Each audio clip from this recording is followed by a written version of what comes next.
Okay. Here we go. Back to the zone. So you are in a radio receiving room here on the Pure Plant Island. You just compared some notes about what all this could mean. Some questions answered, more questions generated. And you hadn't quite made a decision as to what you wanted to do about it yet. Now, you were planning on heading up to the Skywheel to help try to restore the memory core of Ran, and also to seek a triple alliance about getting those, all of them or some of them, of those robots to come to the Pure Plant to safeguard it. But you realize that these antenna towers are on the way, or a slight diversion off the way. Mm-hmm. I think that the clear decision before us is to head to these towers with these antennae, and then we can use them as a vantage point to see if we can spot the smoke from the loud wagons of the raiders, as they're supposedly further north, near the museum.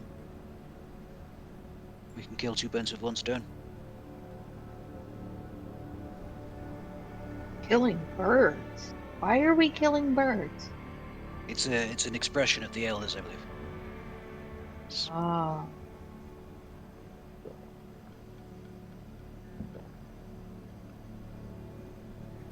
I don't mind going to go check out on this. I just don't want to get too sidetracked by it. We're on a mission right now.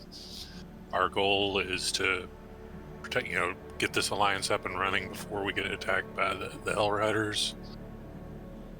So I just don't want to get stuck on some long sidetrack. I agree with that, Dawson. It is only because they are along the way that I would suggest this, but being as they're on top of a tower as well, we can use that as a vantage, as I say.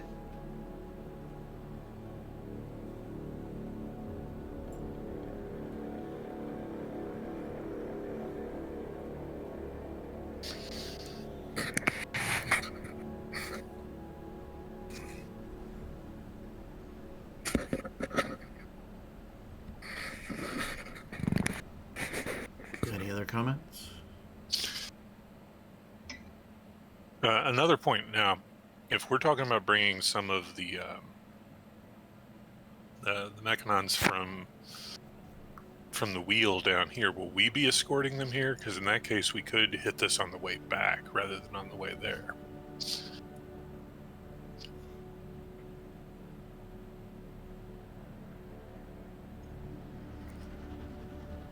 Being as it's directly on our route, I would strongly suggest that we make use of that and head there first in case our plans change. All right. It would not be a bad idea to check out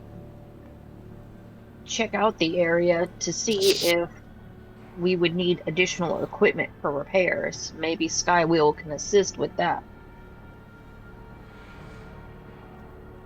That's true, especially since they both have the same symbol on them. They may use the same parts. Yes, so we can assess the damage, or any damage there may be on the way.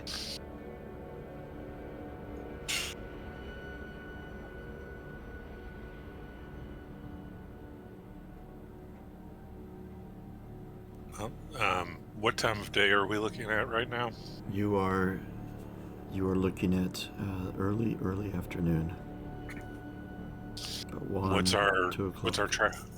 What would our travel time be, roughly to get there?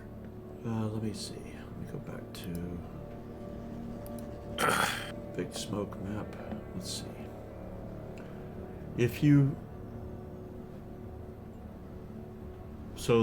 On the Big Smoke map, things that have text in green, you've been to them.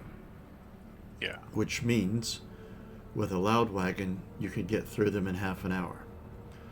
Things in red. Things in red you haven't actually been through. Yeah, but that tower is not far away at all by vehicle travel. So No, definitely not. So you could be at the tower. So walking through a zone is 4 hours because you're having to kind of find a way, and you're kind of looking around, and you're uh, making sure you're not going to get attacked, or trying to anyway. With a vehicle, it cuts the time in half. So you could be, let's see, just over an hour.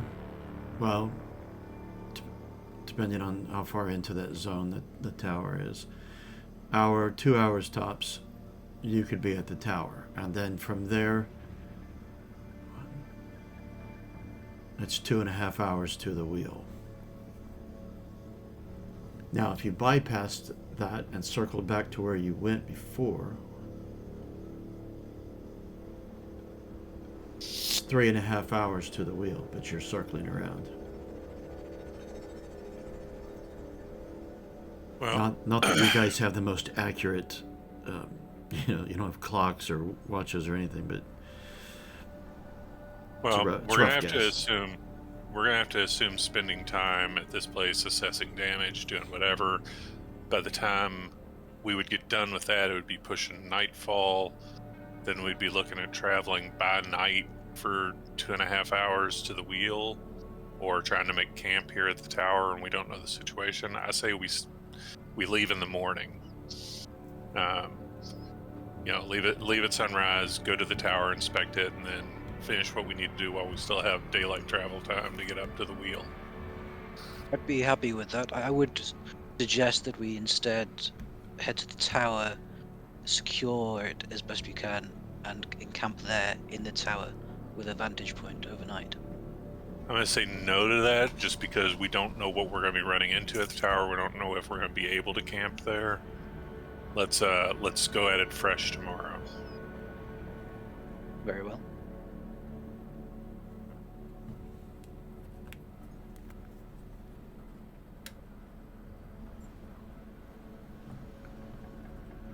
So I have to agree with Orson. Going into an unknown area close to dark is not a very desired situation. Yeah, and whatever's been there has been there for a long time. It's unlikely to change overnight. I'll concede there. I'm happy to stay here the night. All right. This place is fascinating after all.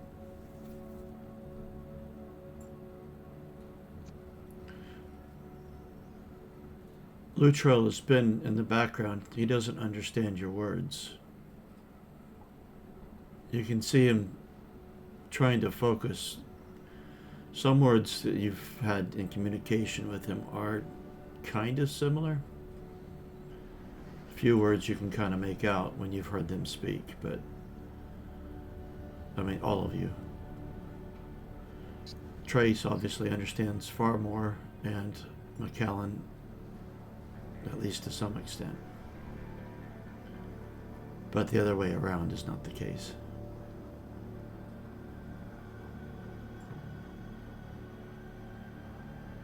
With that, Yes. I'm gonna turn and tell him our plans to stay there through the evening with him, and then in the morning we will head out to that tower and then on to Skywheel.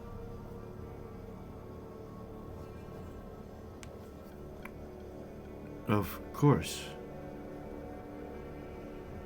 We will prepare a place for you.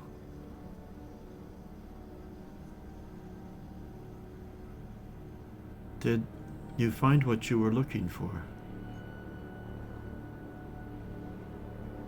Yes, I must thank you again for showing us this room and allowing us to listen to the words of the ancients.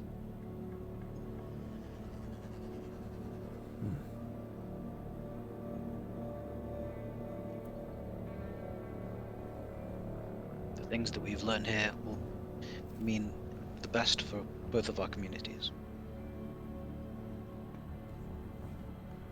He bows his head. I am pleased. Excuse me. I must go and prepare. a place for you and some food. And he dismisses himself, looks at each of you, and nods. You've noticed that through your exchange and dealing with his equipment, that a crowd of his people had been gathering out in the corridor. And as he turned to depart, they kind of jumped slightly, like, kind of like, oh no, he's learned we're eavesdropping. And so they kind of back up and out of the way. He kind of gives them a bit of a look, but nothing angry. And he moves on, and he gets a little bit out of your earshot and says something to some of his people. But some of them still linger there, just looking at you. Especially looking at, well, actually all of you are quite fascinating to them, but some of them are looking more at the mechanicals, some are looking more at the mutants. So, how much booze do we have with us? Let's see, what was in your handouts? Gang loot. Oh. 4.2 bottles. And there's how much per bottle? 10. 10, and you're using how much per zone to travel? Oh, I forgot that off the top of my head. 1 second. 1 unit. 1 unit per vehicle, so we're using 2 per zone to travel. Yeah. So I think we need to ingratiate ourselves. We need to actually get to be friends with these people here at the water purifier. We haven't really hung out with them any. I was thinking maybe we should break out a bottle of booze and pass it around and have a meal together and just socialize, tell stories. That'd be very wise.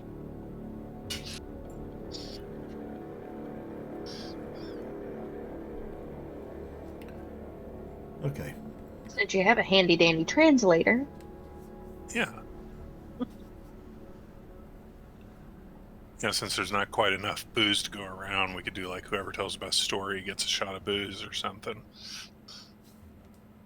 Just go through and tell a bunch of stories that way and tell jokes and stuff.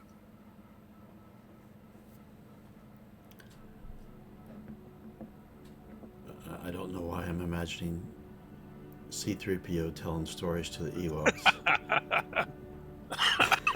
With Trace translating it all. Okay. So now the place where they normally dwell, which is where you had gotten down to before, which is a little bit deeper down where the water tanks are. They've not prepared a place for you there. It's a place further up. It's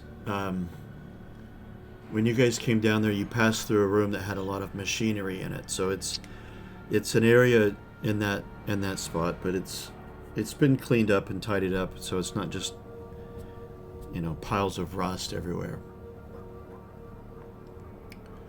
But you see that there are some bits of bedding that's it's not like mattresses or anything like that, but it's areas that it's just obviously prepared for you. And you were escorted there by one of their people. And then they were announcing to you that, or they looked to all of you to see if you understand them, but that food will be ready in about an hour. And to come down to where the water tanks are for that. You notice that let's put back here.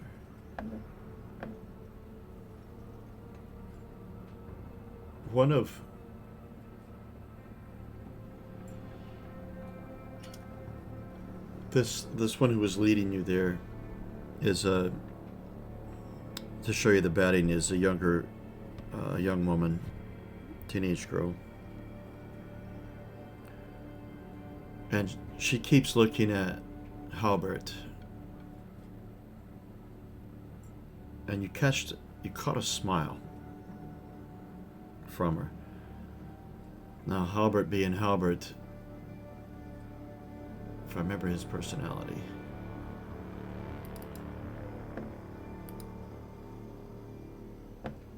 is not exactly the most outgoing person. I think you made a note of all their personalities, Lack, on your character sheet. Could be wrong. Albert? Yeah, hang on. Adventurous and generous. Actually, a little bit different. But he's a little bit, he kind of smells back, but he's a little bit not sure how to react because it's new to interact with zone ghouls. You've been told to fear them your entire lives.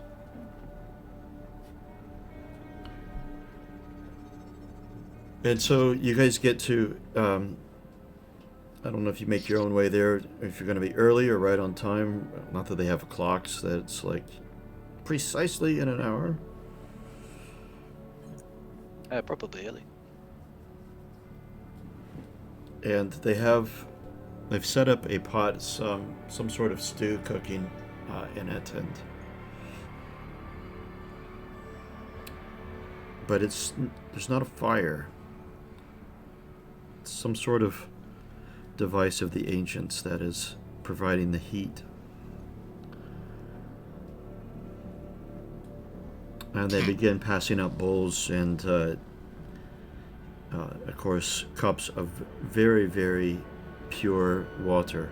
Now, of course, this doesn't mean a thing to Ran and Trace because they cannot eat it, and it's not really a special thing for them. Nor do they need the bedding that they put out. So, although you do have free access to a power port, which you've already taken advantage of.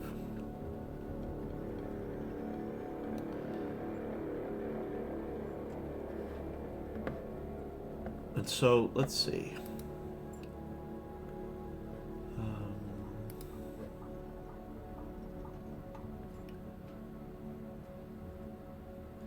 Let's use inspire rolls to sort of. Inspire's Chronicler exclusive. Oh, it is. Sorry. Manipulates the other one. Manipulate. That's what I meant. I don't, because you're not really manipulating, but I'm just trying to judge some social interaction here. If things are awkward or. That would be interact for the robots. Yeah.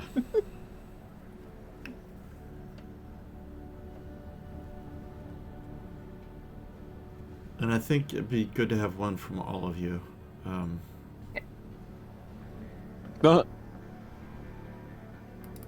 Okay. Can I use Inspire? You can. Not very good there, Cal. All of you guys. With that, for me, I don't have Inspire. Would I be? I could use Dominate or Command. Dominate's the one for animals. Okay. I just bust in. It's like, so everyone shut up. I'm going to tell a story.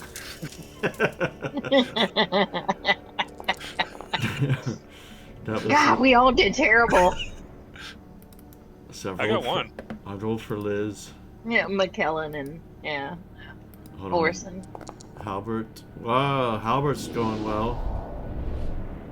Ooh, cool.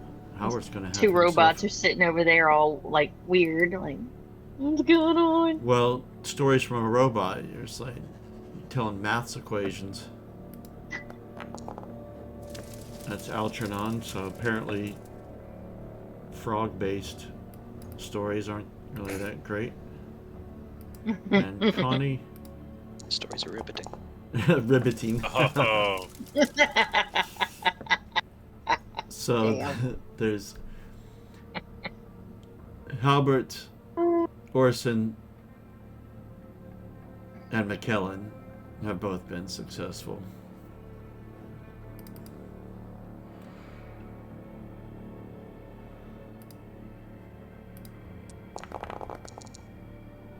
And that is from Luttrell. And I do not have character sheets for all the rest of them, so I'm not going to sit and roll a bunch of dice for... Yeah, there's 50 inhabitants, so here's 50 rolls, so... Take a seat and watch. Is everybody mostly naked? Why are they mostly naked? What the hell? little bit of booze, and the zone ghouls just kind of let their hair down. You've only got one robot in there. Ran is missing. All right. Well, he's the one taking the picture. Okay. So, just from that, because I don't want to go through a bunch of role-playing of stories and such, but did you share a bottle of booze? Yes. Yeah. All right, so I'm going to subtract that from your gang loot. 3.2 bottles left.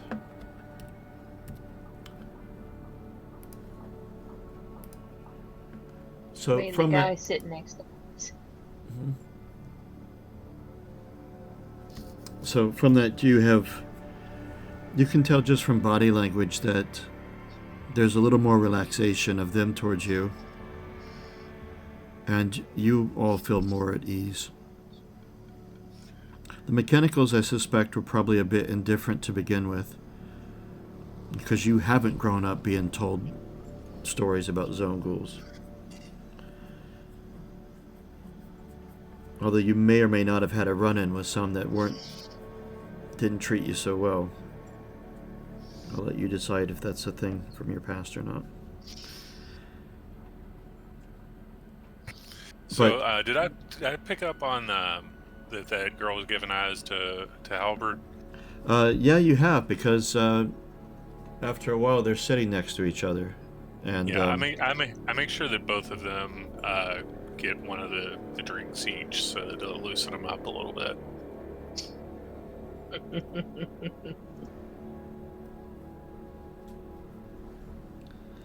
and they don't know each other's language, but you see them joking around a bit and laughing and making funny faces. I mean, he's only 17. Yeah. She's probably 15, maybe a young-looking 16. All right, they're doing fine. They don't need any more help from me. All right, that's one drink should do it.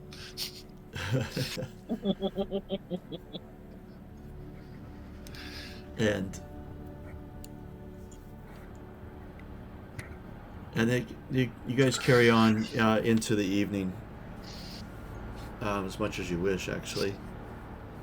And is there anything else you wanted to achieve? Actually, I'll tell you this, Luttrell. So you've told him your plans, that you're planning to head north, and you've already told him before, I mean last session, that you were looking for to get some security from mechanicals down here for them, which he welcomed.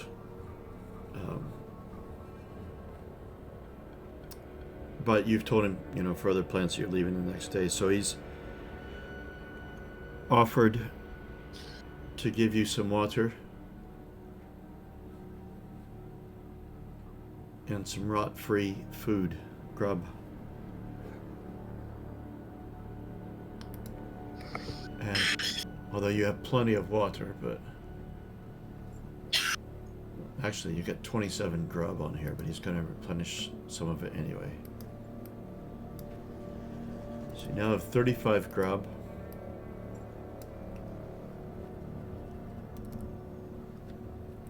And 78 units of water.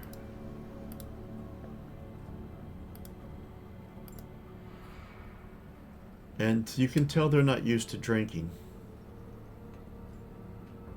So there's some crazy walking going on as they get up, and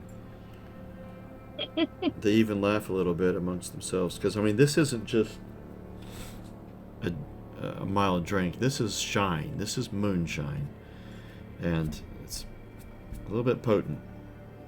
But for you guys, it's normal. You're used to it. Well, not the robots, of course, but.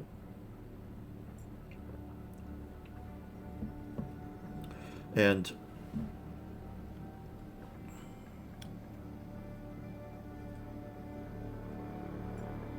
unless there's anything else you guys wanted to do, I was going to, for the evening anyway, I was going to go back to the runway. Well, just in general conversations of the trail, I want to get a vague idea of how he sees like trade and what he would be looking for in terms of like trading for water with the runway. Food is the biggest resource that we seek. Of course, we have our own problems with food, but I foresee being able to part with some in return for your pure water. We also have interesting discoveries from the zone. Our stalkers go out and recover artifacts. It might be that we'd be able to trade such things as well.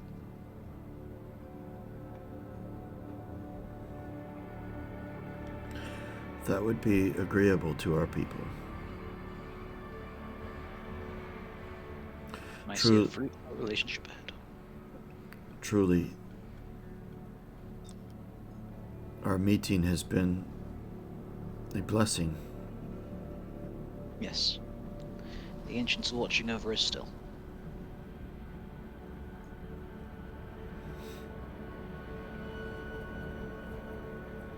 Okay. We'll pick up from there in a moment. Let's go back to the runway. Oh my god, I just looked up to see that. What the hell? There needs to be a running feed of the AI and memes that is on the recording. How did you even get it to do that? I described you as looming over top of the airport and then having puppet strings coming off of your fingers coming down into My it. God. That's so creepy. Like, That's you, though. Yeah. oh my gosh, that is crazy.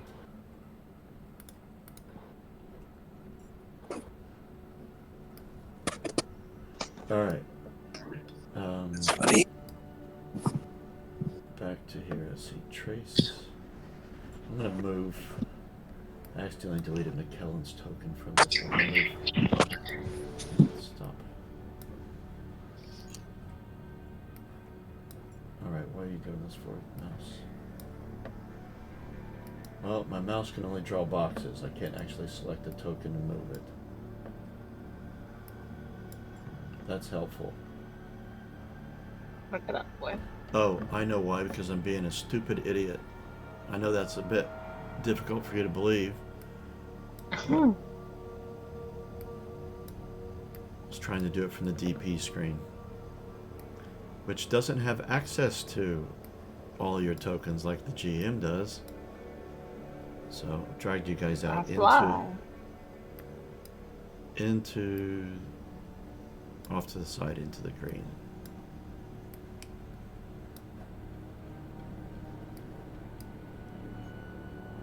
All right, so Vinny, once they took them into the base of the tower, door slammed shut behind them. What did you do? So we're back in track. Yeah. We're backing up here in time. I feel like he would just kind of like be nervously like flittering around outside the tower, like waiting for them to come back out, but trying to like remain, unobserved, essentially.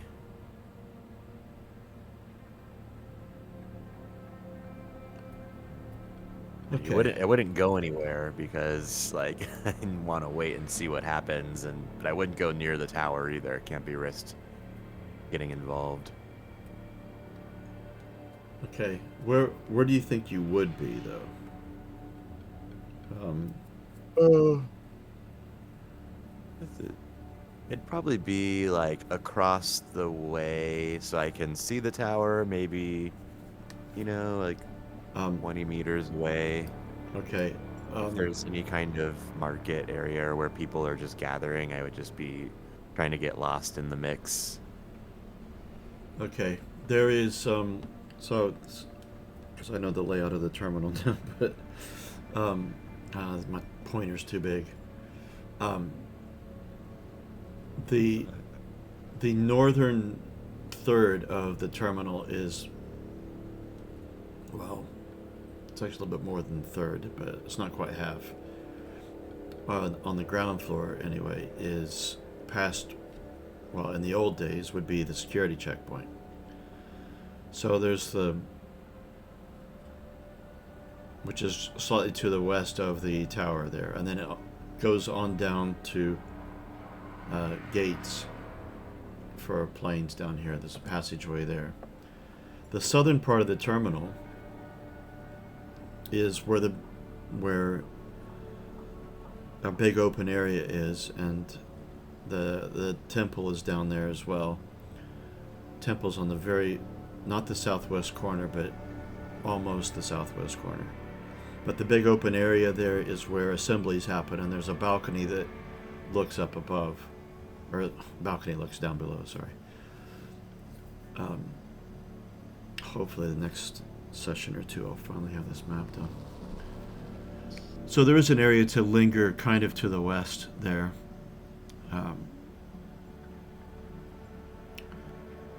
Where you can keep an eye. And you're at a position to where, despite doors being shut, you can hear some very loud shouting and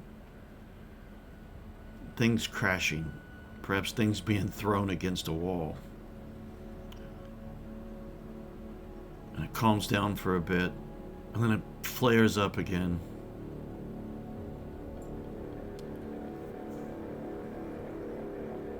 And that goes on for a while, and it dies down for a while, then it'll flare up again. The people moving about outside are kind of looking around nervously, wondering, what's going on? And at one point, after that's gone on for a little while, 4 of Maximon's gang come out of the base of the tower, well, the tower area there.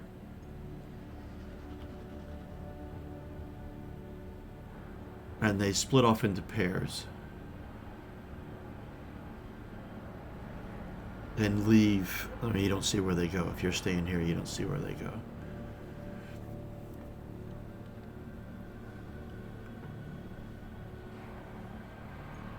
But some of them definitely a pair of them head south in the terminal still. And then a pair head west down the long corridor that has the gates to planes. And you can kind of see them for a while, and you see them exit the corridor. There's a number of exits that lead down these stairs. Some of the stairs are rusted through and you can't use, but you see them leave out one that can. And in fact, that's one of those gates stairs that leads to the Kodiak's plane. So you're well aware of them. And you know what's out there is where Marlot keeps her base of operations, and that's going to be in these buildings just south of that. Are they going there? You don't know, but that's what's in that direction. There's not a whole lot else down that way. And those going south, you really don't know what's going on there.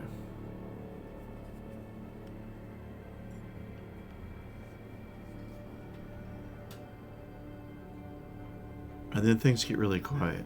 And now you're getting into, let's see, it's going to be late afternoon here.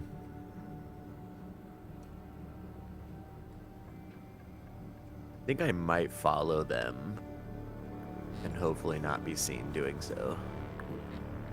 Which group? The ones going towards Marlot's area. Okay. So I'll give you a bonus because they're not paying attention to you. But let's use sneak with a +2. Remember, I always remind you guys of this, but the mods are on the green dice.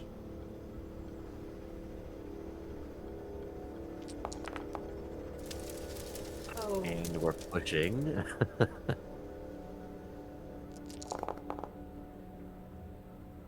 Oh, yeah, you just... Oh, we did you also do mutant points for us, Andy? I just realized. No. I forgot. Hold on. Thank you, though. Not being very sneaky. No, you're not. And he's nervous. Stage one is coming to a climax here. Okay, that worked. Alright, and let's see. To make this a private roll.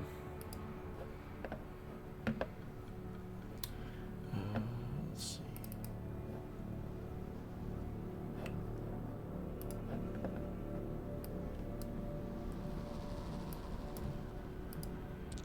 Everyone's at max except me. Yeah. You've been using them a lot lately. Oh yeah.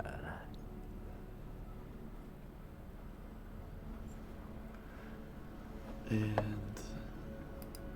the other one.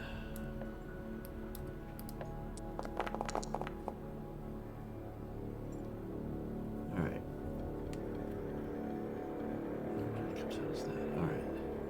So, as you follow them down the gate corridor,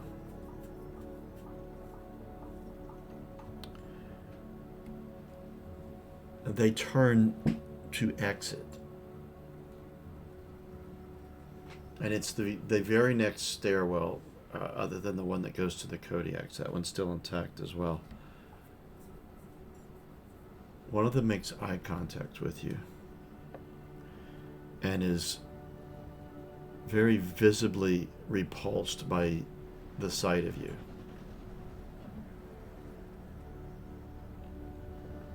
Lingers for a moment.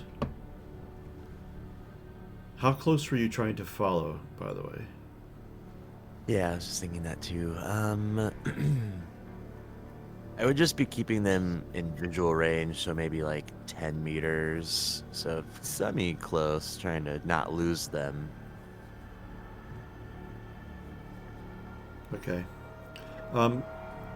They linger for a moment, or one of them does, the other one has gone on ahead. And he's just staring at you.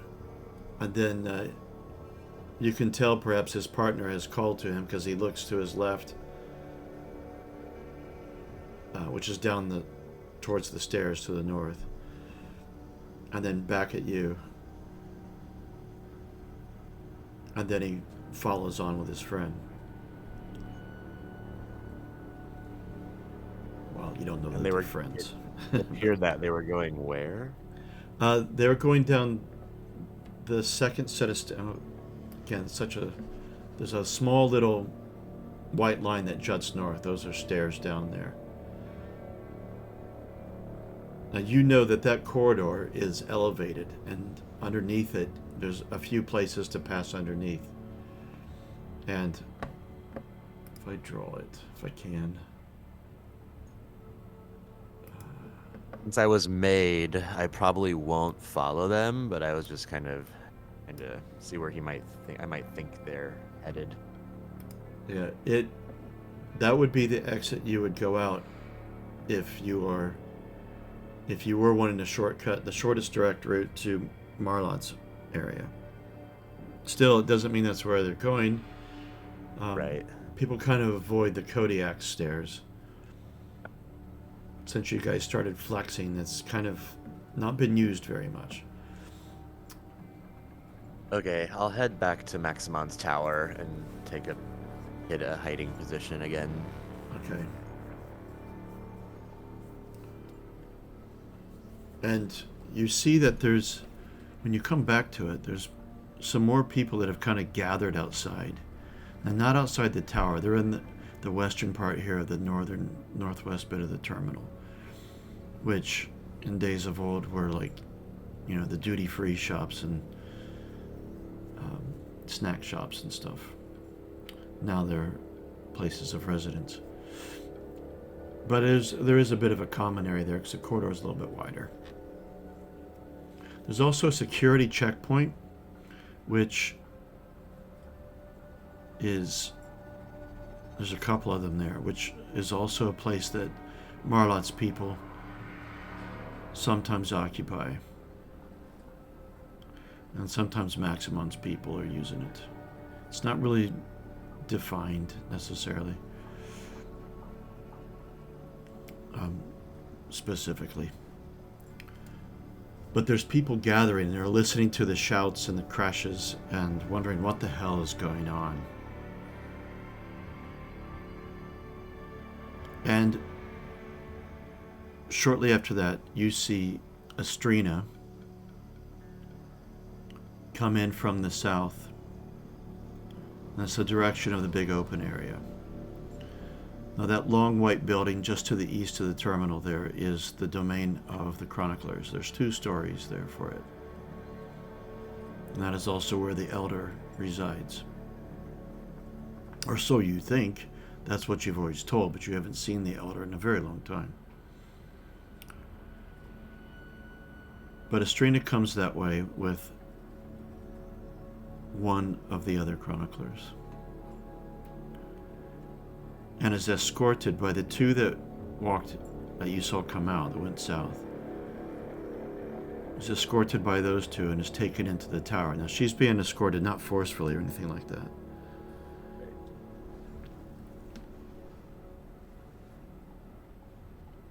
And you see on her face there's quite a strong look of concern.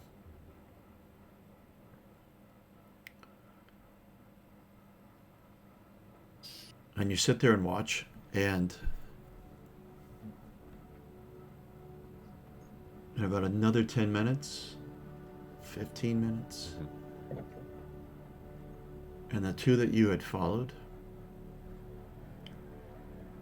come back with Marlot and 2 of her people, and are also escorted into the base of the tower.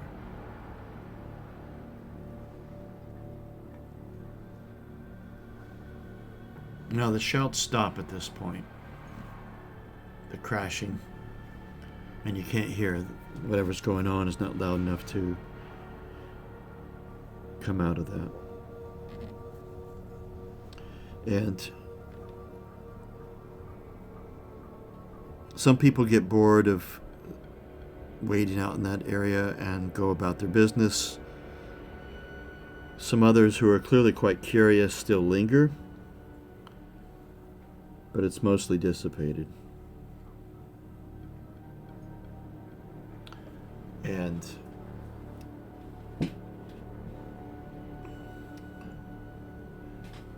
I need to know how long you're planning to stay there. I think just a few. So after it kind of quiets down a bit, but Estrina and Marlot are inside, I would maybe approach the door, assuming there's guards there. There is. And yeah, okay. And I seek Lady Marlot. I was told she is here. What is going on? the look of disgust on his face.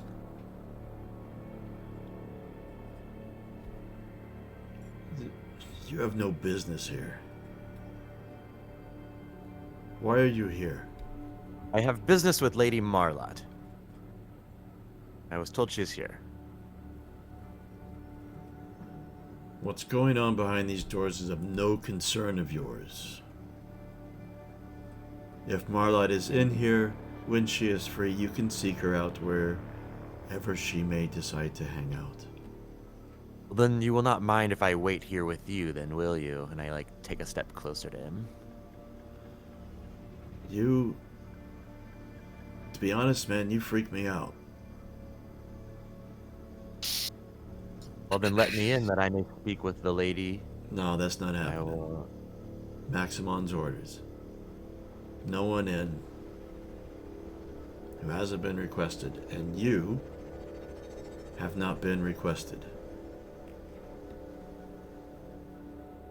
Just gonna smile at him and then be like, then I shall wait right here.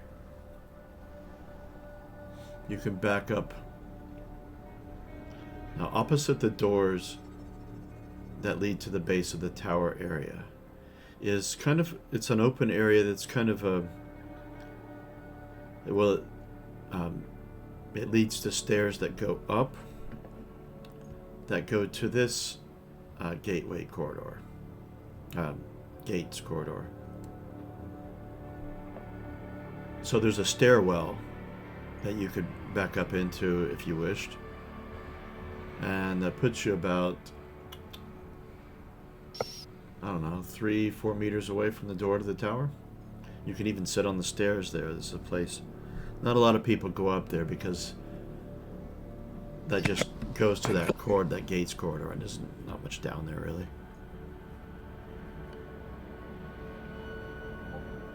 Yeah, I don't even know if I'd go that far. I would maybe take a couple steps away from him and lean against the wall with my arms crossed, waiting.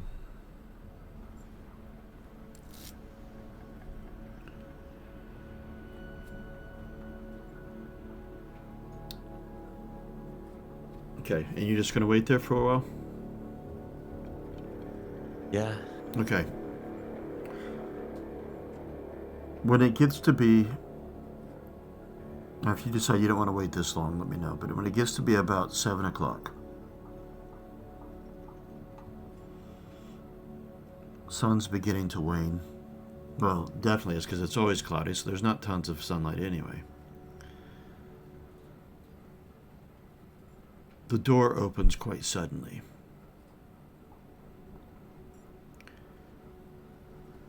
And out comes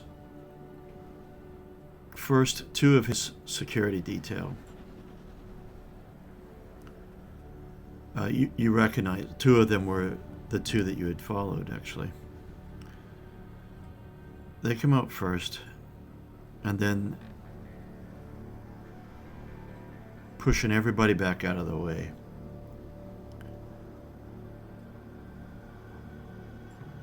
And following them is the other 2 that went south. One of them holds Ricky in bonds, and one of them holds Julia in bonds.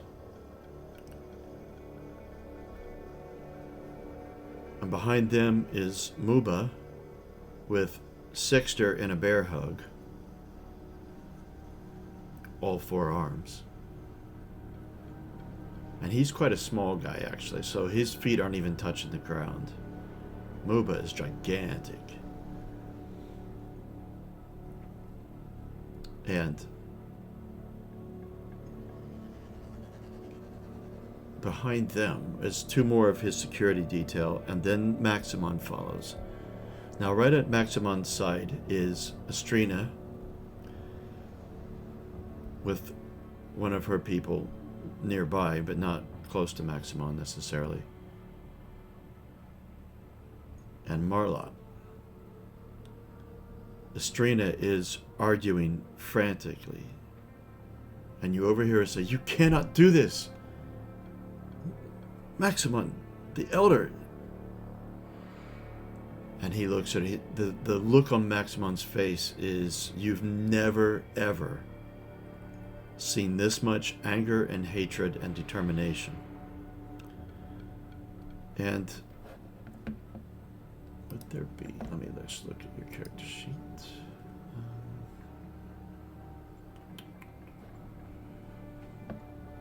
I would maybe try to catch Marlot's eye. Give her like a look. I want you, go ahead, and I want you to also make a sense emotion roll, please. No mods, I'm assuming. No mods.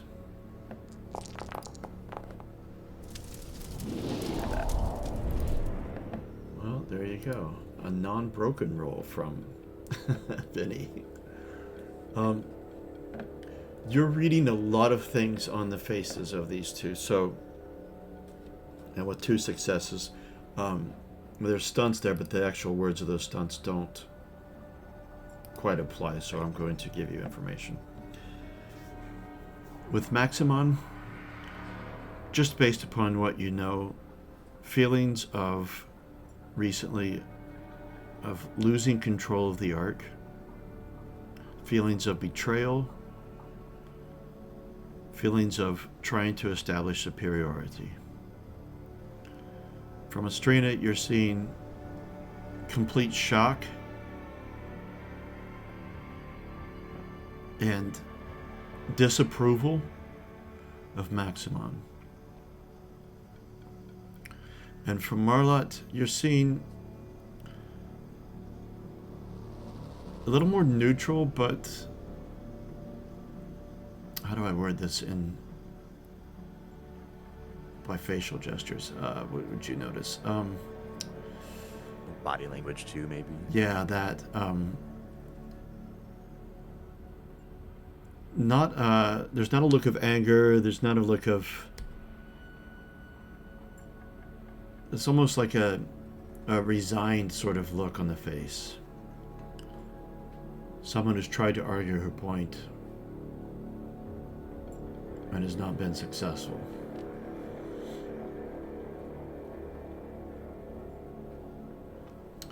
And Maximon is just stone cold face. He's not really doing anything. And they, just to the north, so if you go outside of the tower, if you go to the center of the terminal, then turn north, there are doors that go out between that building and the terminal. And they head out those doors.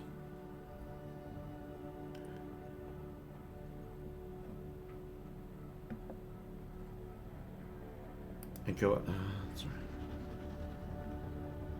Oh, they head outside. Do you follow them or do you stay there? Yeah, I'm gonna follow. I knew what the answer would be, but I just didn't want to. No, I put all this into play. I'm just gonna chill here in the stairwell. It's kind of comfy. Is Marlot like dragging her feet at all? Am I able to get up to her and like behind Maximon? Oh yeah, I forgot. Or You're would I just making be you're like- making eye contact with her. Yeah, I'm kind of trying to get her to like hold back so I can catch up a little and try to talk to her. But she may be. I don't know if she's like right in the mix also, which I do not want to get involved in. She does make eye contact with you. I forgot to deal with this before because you said it and I just forgot about it. But it's actually going to work out better now. As you start to come up, she just looks at you and she. The sort of thing that's kind of hard to describe in words. I could describe for her face to face or demonstrate it. But she shakes her head no, but is trying to do so in a way that's not obvious, so that no one else can see that she's, like, now is not the time. Right. Not wise. Stay back. Danger. Okay, cool. And Is there still a crowd that's also kind of following? Well, there's more so now. They're gathering by the. Yeah. Because this is quite a commotion. And Try to get lost in the crowd, but close to the action. And they go outside and they go to this area that It's not the tarmac.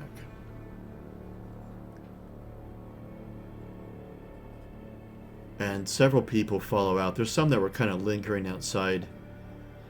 Some people linger in this building anyway. Some people live there, or it's kind of a little bit derelict, so it's not really the best place for lodging, but people working on projects, so they kind of stop what they're doing and come out and follow. And eventually you have a crowd of about 50 people. A lot of the Kodiaks who are left come out of the plane, who didn't go with them, and they're all out there watching. And you can see Maximon direct Muba and she throws Sixter down onto the ground.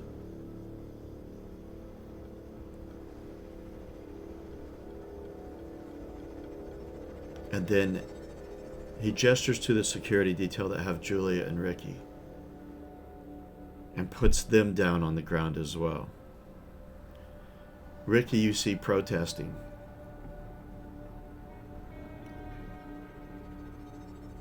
And getting in front of Julia. I think I see where you're going with this, Andy, and I hate you. I read your description of death. Yeah.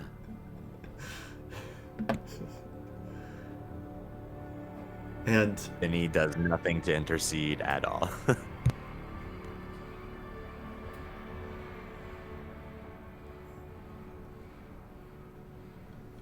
there is a chance the most evil thing may not happen. I've not decided it yet. I'm gonna let dice. And Maximon is quiet for a long time, just staring at these three.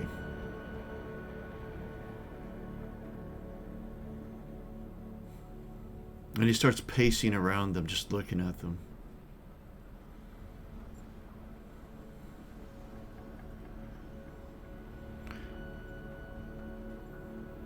And then he speaks.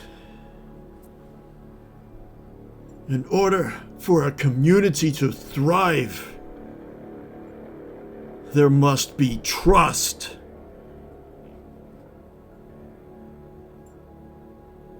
He paces. Trust I have given, and a knife in my back. Seems to be this is what is happening a lot around here.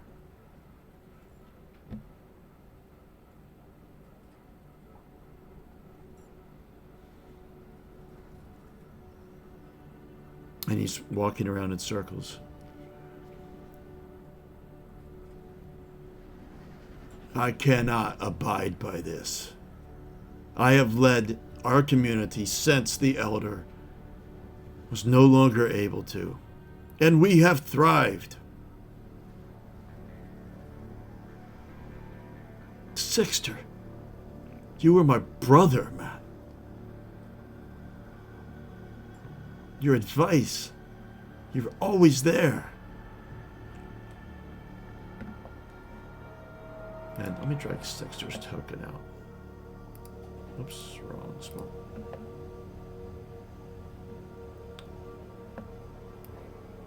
Sixter is giant. They're all giants. I don't feel like changing them right now because it takes time. Strina is out. And Marlot. Is Grit part of Aximon's little crew right now, or is he... No, he's not there actually. I'm going to drag him back.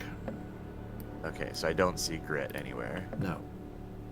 Gotcha. So Ricky's small and everyone else is gigantic.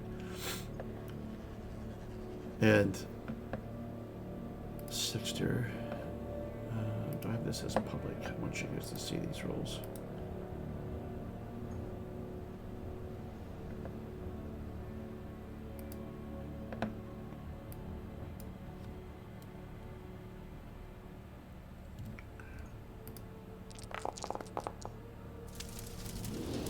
I wish it would not just say Game Master. Sorry, I'm just going to try to roll it once more. I want to keep that same roll, but I just want to see what happens. If I click on the token, does it actually show that it's the person?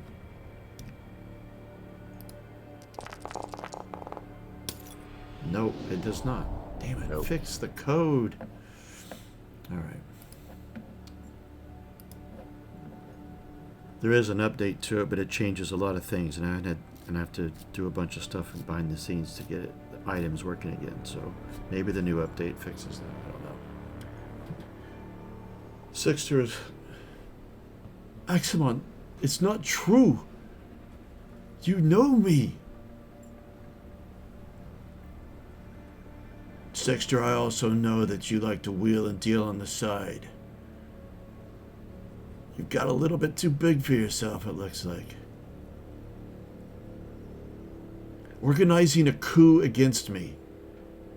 I wonder if it isn't you who's actually inspired the Kodiaks. And Orson and his gang. And that freak of theirs. I wonder. Quite the silver tongue you've always had.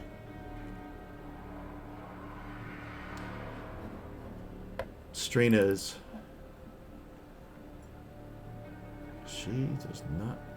As if she does not have much in to manipulate.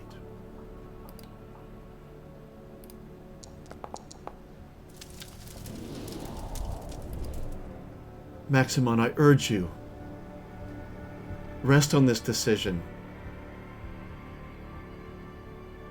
Yeah, you can, I mean, sleep on it. There's still time. I mean, you can still carry it out later if... And he gives her a look that just says, shut the hell up.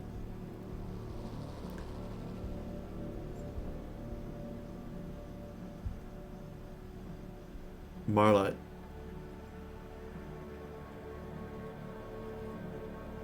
takes a breath, starting to speak, and Maximon just quickly snaps his head to her direction.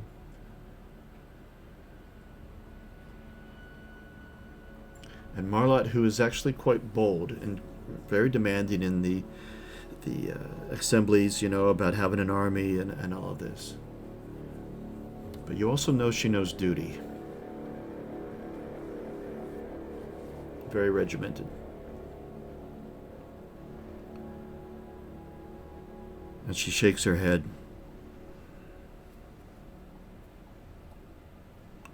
And she does say to him, you know my position on this.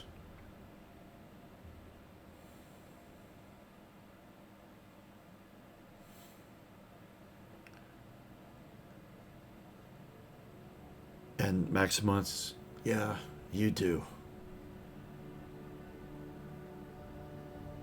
And instantly he raises a shotgun, puts it point blank to Sexter, and pulls the trigger. Oh. Blowing Sexter's head off.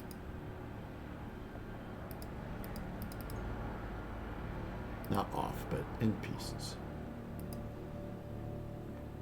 Tiny smile creeps on Vinny's lips. Now, the crowd around is just gasping and like, oh my god! Strina begins to cry.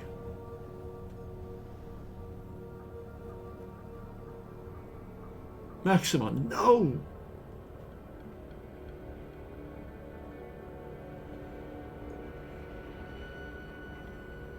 And there's blood splattered on Maximon's face. Very distraught, very... I won't make you make a new sense emotion roll, but it's almost like in his own mind he's, you know, when someone's, you know, to describe it, you know, like when someone's gotten pissed off and gotten in a fight with a friend, and afterwards they realize, oh my god, what the hell have I done? Sort of thing. And then he, pacing around, you can see from his own people that they're a little bit like, god damn, dude.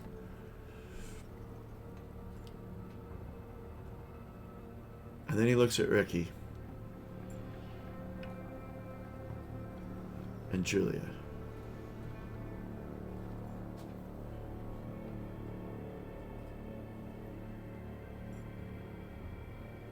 You were a part of my fold. Have been.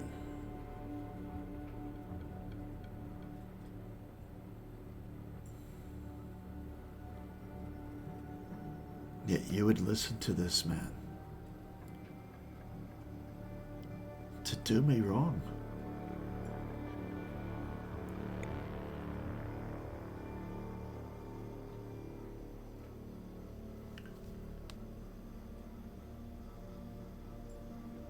Julia's crying. Just, Maximum, please. Sixter manipulated me.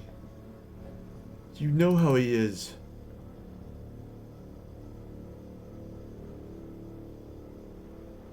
It was just for my dogs, just some food. You know, we go out. I've never said no to any mission you've want to send me on.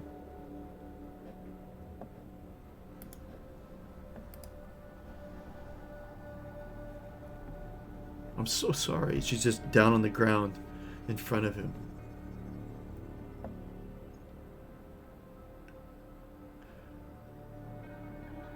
Sorry, Unicorn, I forget what you said for Ricky to confess to.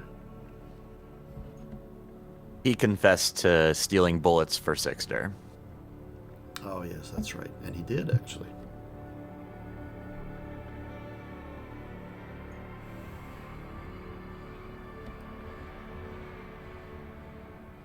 Ricky is realizing now perhaps, we don't know this, but oh, Vinny, what have you done to me?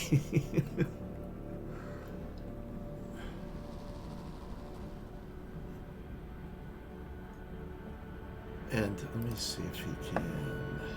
Let's see. What would the roll be? Let's try this. No, it's more of this.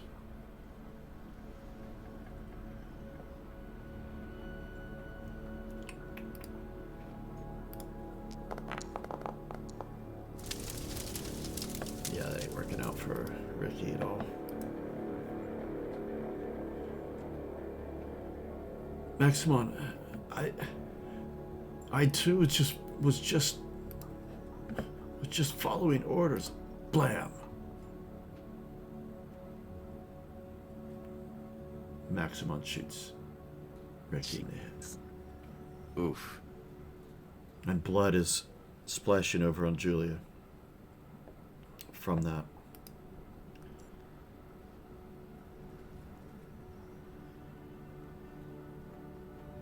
Maximon gets up close and Julia's hobbling herself on the ground.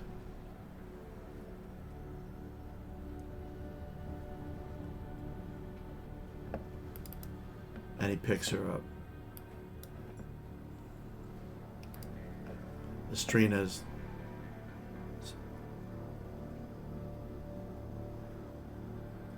pipes up again. Maximon, stop this madness now.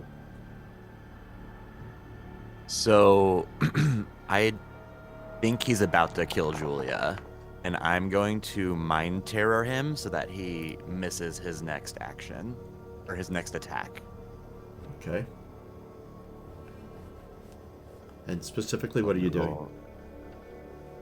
Well, it says confuse others to make them miss their next action. 1 MP per victim. So he picks up Julia. I think he's about to kill her, so I just psychically cause a spike in his brain, so he's whatever he does to attack misses. But first I gotta roll backfire. Oh.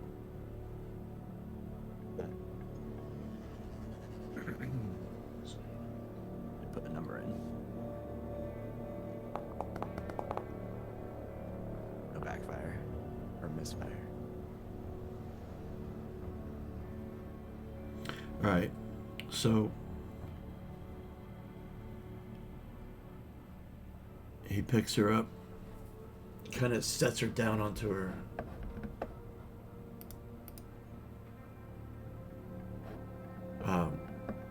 sets her in upright, and he grabs the shotgun, reloads it, and pulls it up and aims quite quickly. You kind of hesitated a bit when he was loading. He pulls it up, and then suddenly just a piercing, he just drops the gun, and he just grabs his head.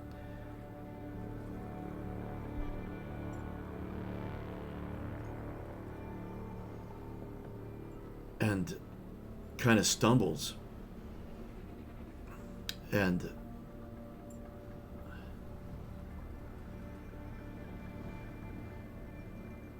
it takes him a moment to recover. Is a Skarshin nearby?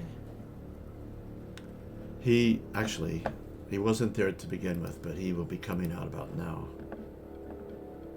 Thanks for reminding me. Like, as soon as he catches my eye, I would like get to him very fast and like whisper to his ear, like, "We must stop this now."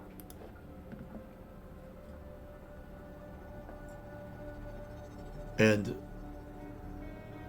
he looks at you and Skarshin, and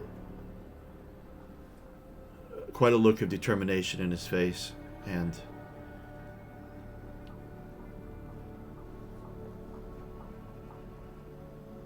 just keeps going and puts himself right in front of Julia. Estrina joins him. Marlot joins them.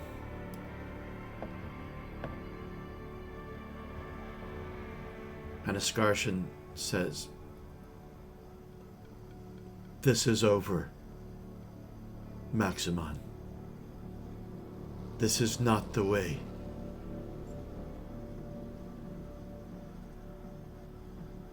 And Maximon just lets out this biggest yell. "Ah!"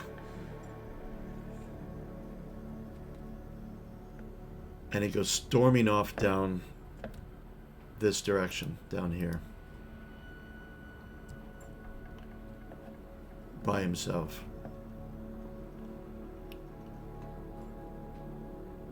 Some of his people start to follow him, but then they realize, this is probably not the time to talk to him. Even Muba doesn't follow. You can see that from Muba and all of them that this is not really what they thought things would be.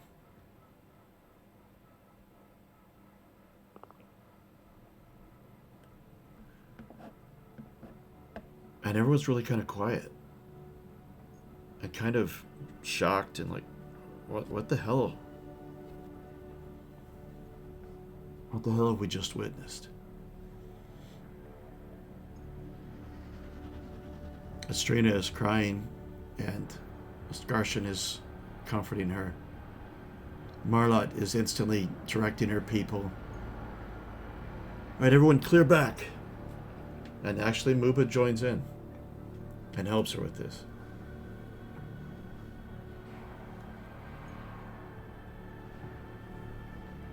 And the shotgun, you notice, was Sixter's.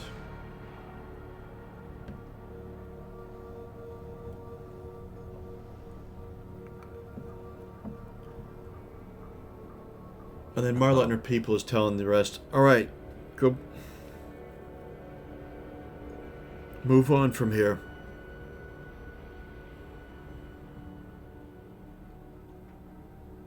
Go back to what you were doing."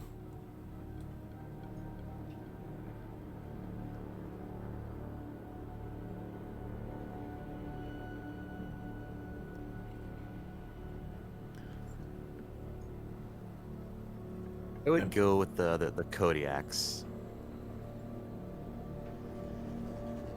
Yeah, they slowly go because their place is kind of outside anyway, where the plane is. So they still are looking over in that area, but they're just looking from. Actually, it's there.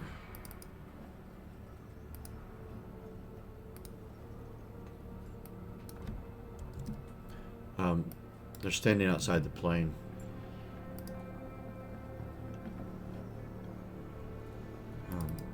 Just trying to make these a little bit lower ratio.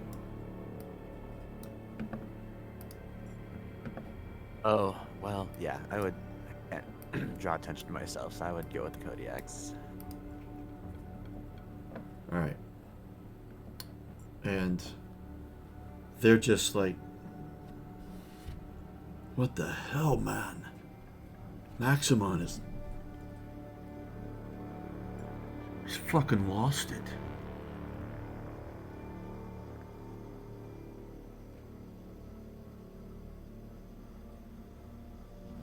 Wait till Orson hears this.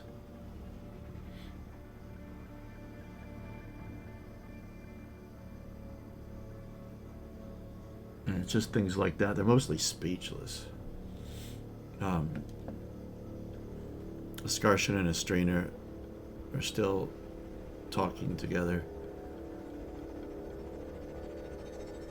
Some of the Escartian's people are there, and he is directing them. Well, you can't hear, actually. You're over by the plane. They have gone off and come back with some cloth and are wrapping up these two.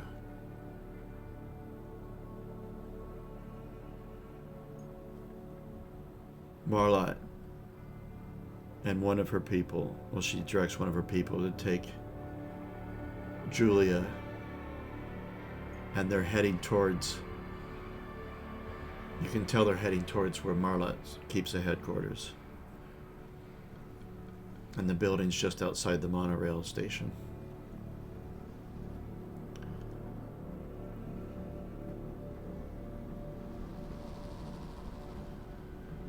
And you see, before Marlot goes, you see Estrina and Escartian and Maximon's good way. And Marlot talking.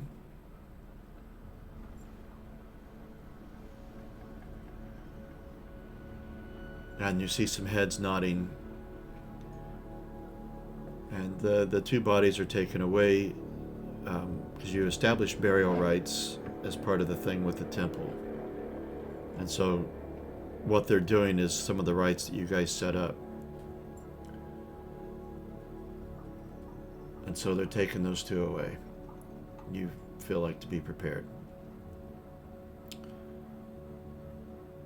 And Escartian and Marlot go with Estrina back into the terminal.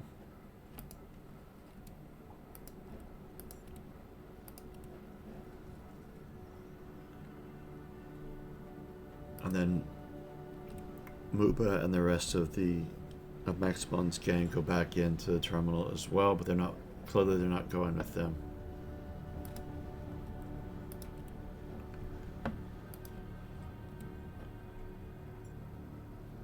And some of the crowd, especially the crowd that were in this building who went back to there, they're still just standing around, just kind of stunned with it.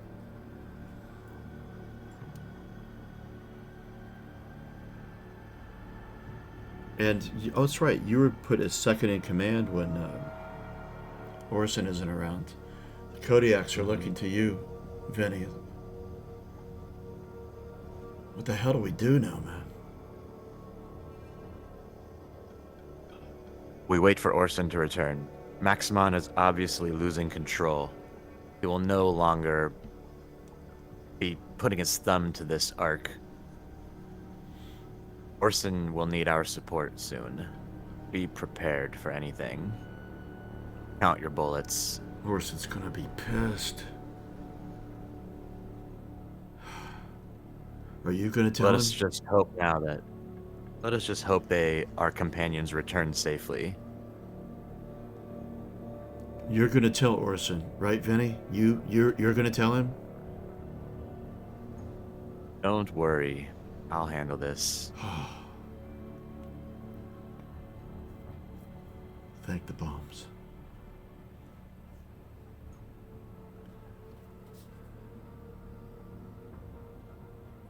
Be prepared for anything.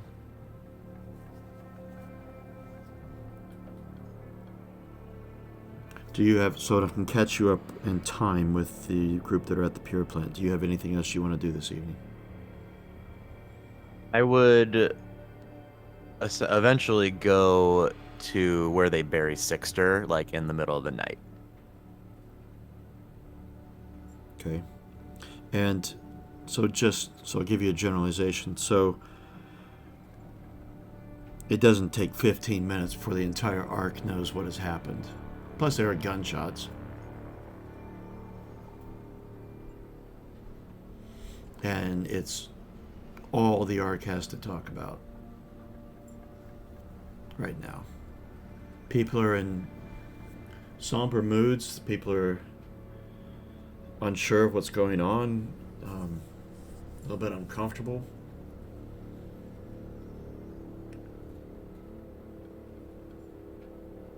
And then you go to, and I'll put you over to that. So that graveyard is way over there. I would definitely try to do this without being seen.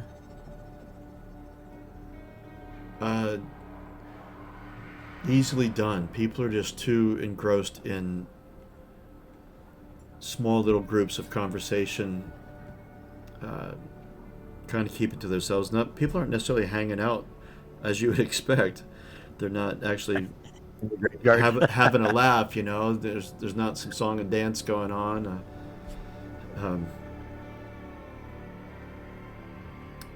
So it's actually quite easy. I don't even need to make a roll for this one. And you can see some freshly made graves. I go and I kneel onto the one of them, and I pull out Ricky's broken jaw. I cradle it in my hands as if it's just the most precious thing I've ever had. Ricky's jaw. So it was a different jaw, wasn't it? Or yeah, not Ricky. Victor's jaw. Yeah, that's right. I forgot the name. Yeah, my bad, Victor. And I'm just lovingly, like, almost stroking it and holding it into my chest. And I start speaking. First mutant, I've followed your guidance. This was done for you, this sacrifice. What must I do next to appease you and bring power to the Kodiaks? Show me the way to prosperity for my ark, and how I shall best defile and defame Maximon. And I'm essentially spending an hour scrying. Okay. So I think I get the vision either way, and then I roll to see what the bonus dice will be to actually make the vision come to happen. So while I'm doing this, I am struck by a vision of the Kodiak. We're in the Kodiak's area, in like our private hangar, and all of the Kodiaks are gathered behind Orson, and Marlot is there with her gang, and they are kneeling before us and pledging their allegiance to Orson and the Kodiaks.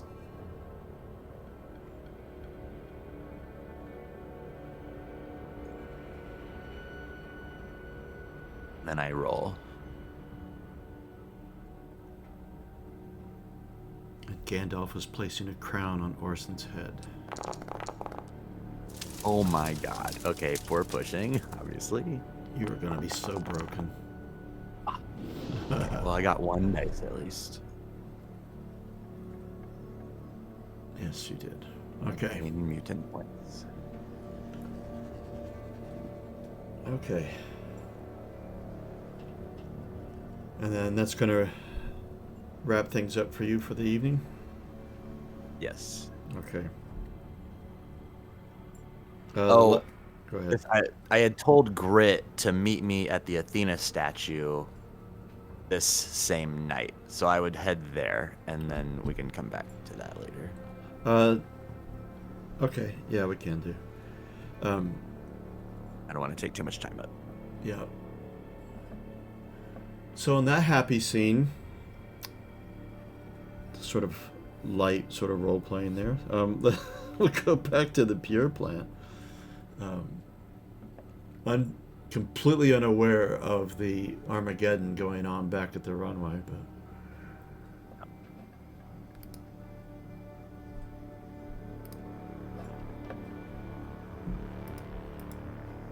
the morning comes. So overnight we've just been shooting each other in the head over here, and And over here we've been having a party with a lot of booze and some young love perhaps budding.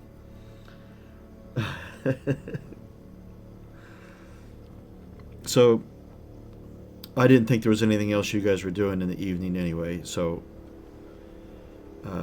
we can do a backtrack timing with no, I figured my plan was just to drink and eat and go to bed. yeah. So In terms of like the stories shared around the campfire and stuff, what do we learn about the sort of histories of the humans? you learned that their origin was, I'm trying to think how they would translate it, but they are the progeny of the original caretakers of this plant, many generations. And over time they became a family. And not a single family, but like a family, sorry. And that instilled in their generations was the directive that the water must remain pure. The water is life. The water preserves life. Outside is danger. Outside is corruption and death. And so you know that he explains to you from the stories that daily the water is tested for its purity. And he shows you his method, and you've never seen this before. He pulls out these strips of paper, very precisely cut, and they're contained in glass. And he's got a device that it just gets a small bit of water from like a glass jar that's recently come from the supply, and then he just drops some of this water on this paper, and it changes color. And he explains to you the different colors to know if it's good or if it's bad, and they keep trying to open up other vats of water to see if they can make them pure, but some of them they're lucky on, and some of them not so lucky. But it's almost become kind of like a religion for them, of preserving the water. And you learn of a few stories of close calls with raiders, some in generations past had taken control of the plant, and through clever means their ancestors had defeated the raiders and claimed it back. And this is regarded as a legend amongst them, as an example for what they must follow.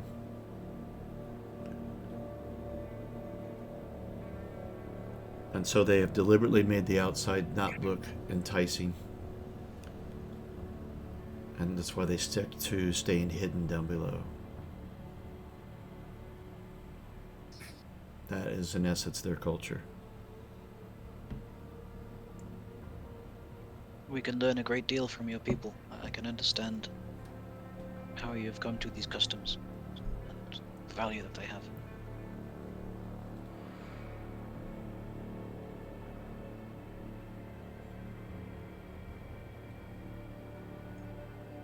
You also learn just from that, or after you saying that, that it's, well, this is the first time that we have trusted outsiders. And we will not betray that trust.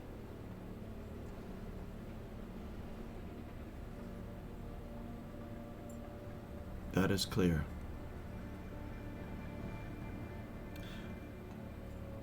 Alright, so nightfall comes and goes, and the morning you are to depart again. I assume resting here means we get enough food, water, and the chats over the fire was like human connection. So can we restore everything? Yes.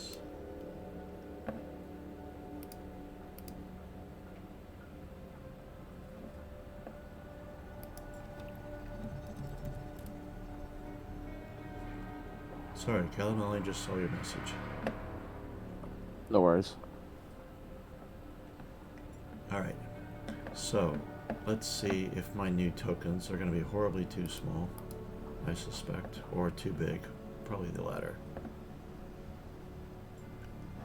I'm going to get rid of the Kodiak's token. And have these two cars driving across the big smoke. Yeah, it's gonna be too big. Giant car. I'm on the big smoke map, by the way.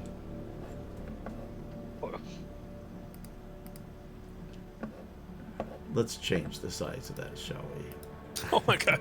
I just realized how big that is. it's 10 miles long. No wonder we get such bad fuel economy. Yeah. There. Let's take that a little bit smaller, shall we? 6,000 SUX. And smaller yet.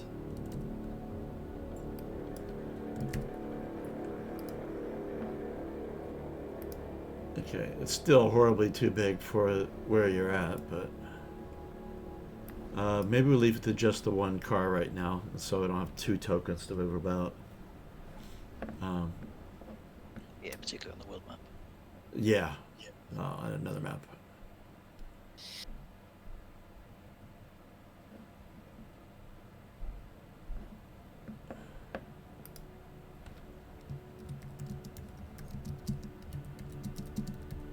Hold on, I got a message Callum back.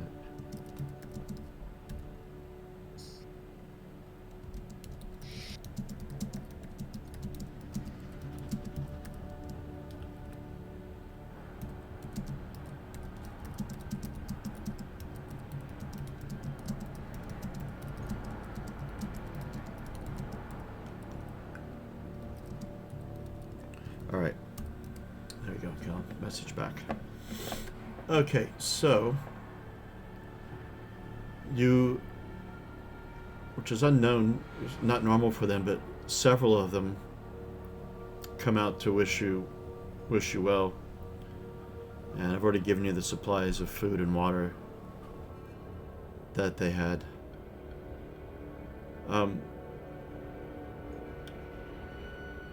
You notice that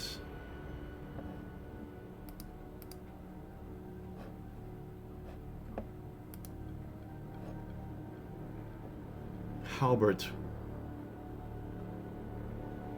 didn't sleep in the area where you guys, where bedding was made for you.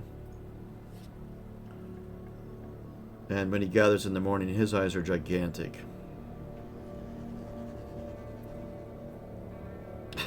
And, a little bit silent. And as you leave, the girl that he was talking to waves at him, and he waves back and smiles.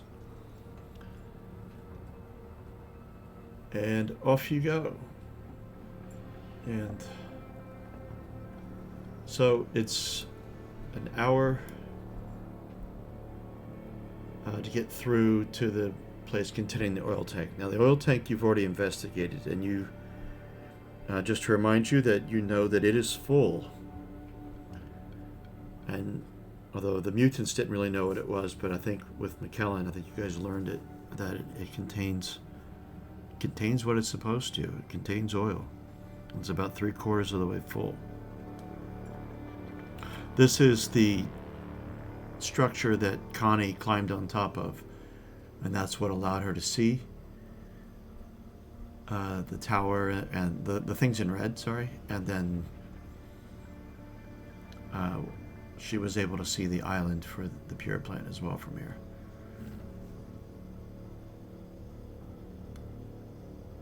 And according to your plan, here is where you're heading north. Yes. And hold on, I need to. Oh, I forgot to tell you.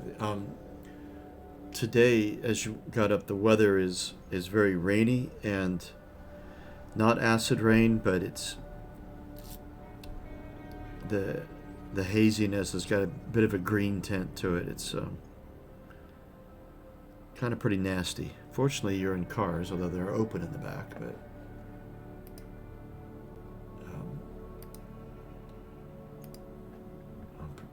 One thing, 1 second.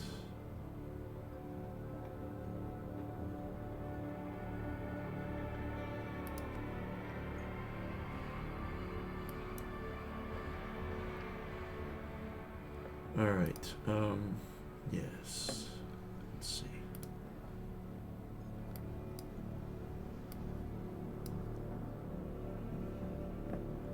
That's one thing I forgot to do. So as you're driving, I'm gonna actually, 1 second. There we go. Okay.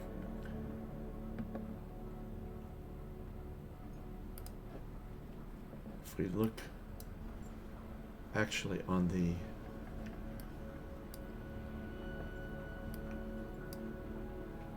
if we go to the runway map actually, because the immediate area is on this map. And I gotta do the same thing again with your token. Oh dear. Well, let me change the size of it before I drag it out there, and it's gigantic and huge.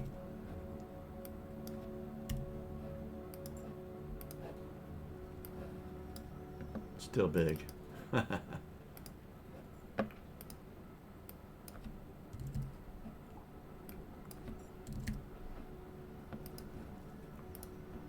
There, a little bit smaller. So I would think that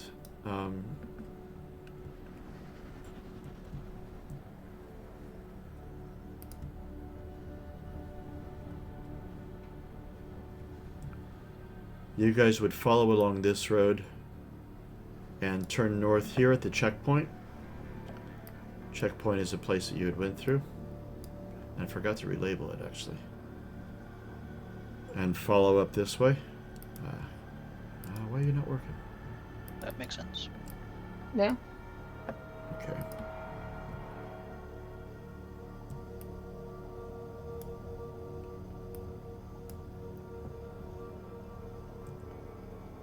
Now you've not been up this way before, so this is all new, and so you've slowed down, keeping an eye on things. I'm going to make a roll for Connie.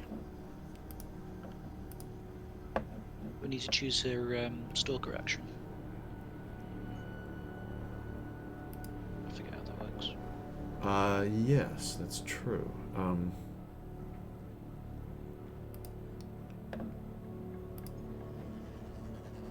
Find the path is the skill that she's doing, and now she's already done this from the tower, but I'm just seeing if there's any additional information. Yeah, so stunts. So I'm gonna have her make a roll so you guys decide what happens with them. Although some of it might kind of tailor it to what she's already seen before. All right.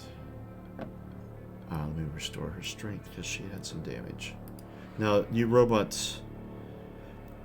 Sorry, you guys have some damage. We forgot to roll for repairs for you guys. Don't you guys have damage? Yeah, I do. I know Rand does.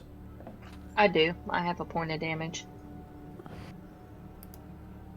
Rand, you've got a point as well. So Yeah. here at the Pure Plant, there's quite a lot of parts and things, different machinery. And so for you, it's just, oh my God, Rand, you've got 1 dice in making this happen.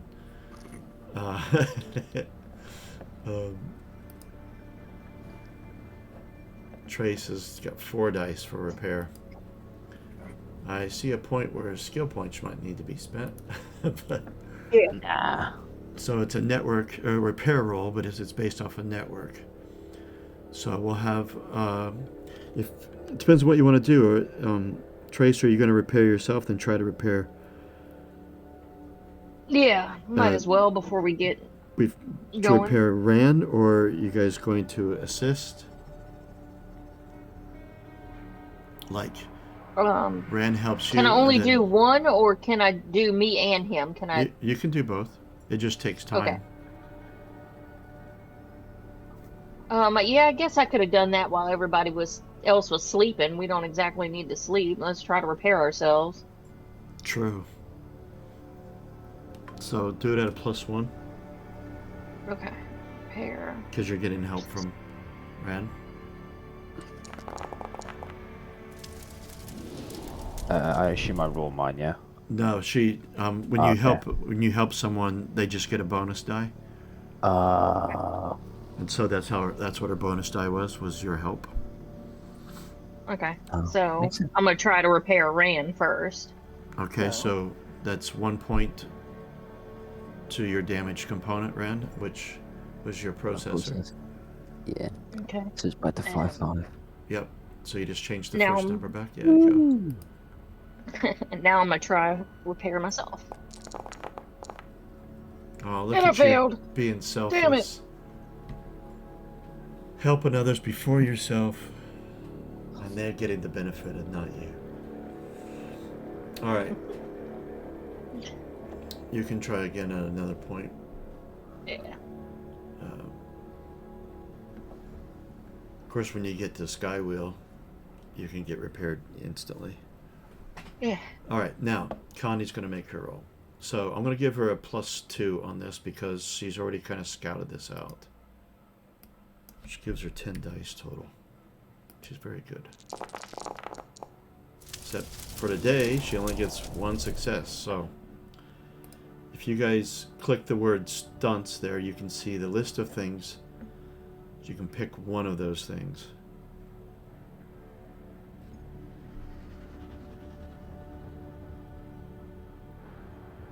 I'll let you guys come to a consensus.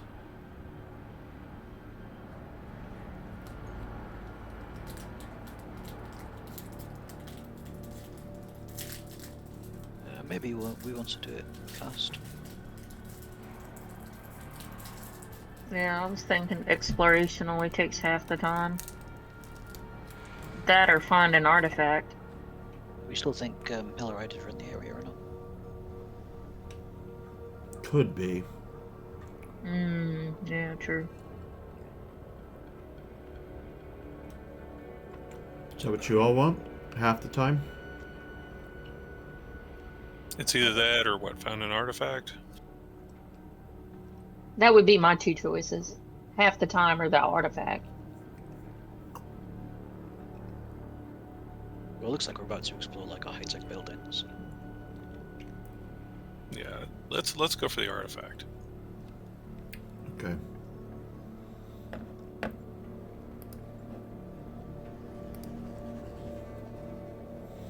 So, it doesn't just appear, so, as you know, it's something in this sector.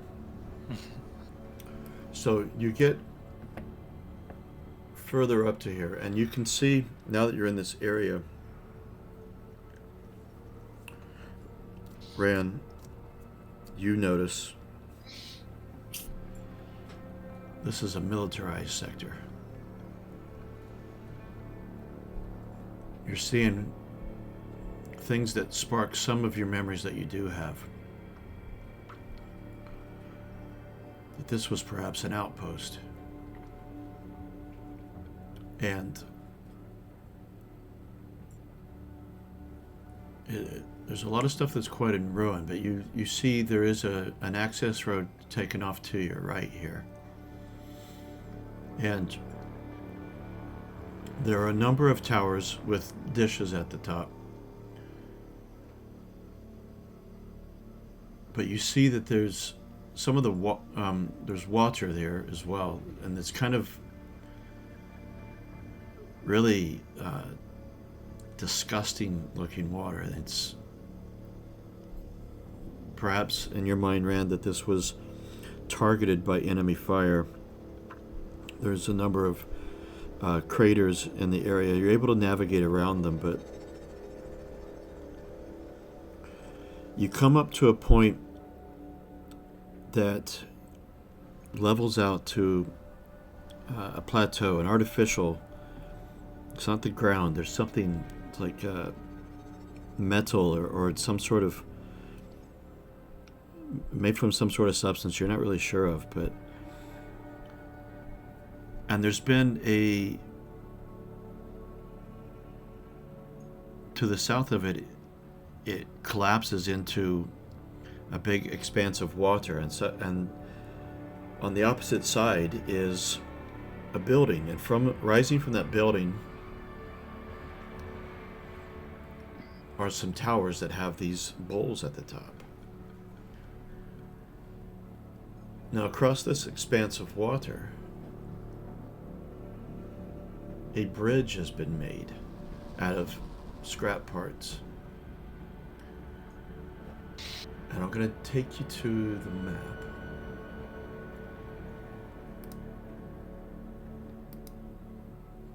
And then we'll take a break after you see it.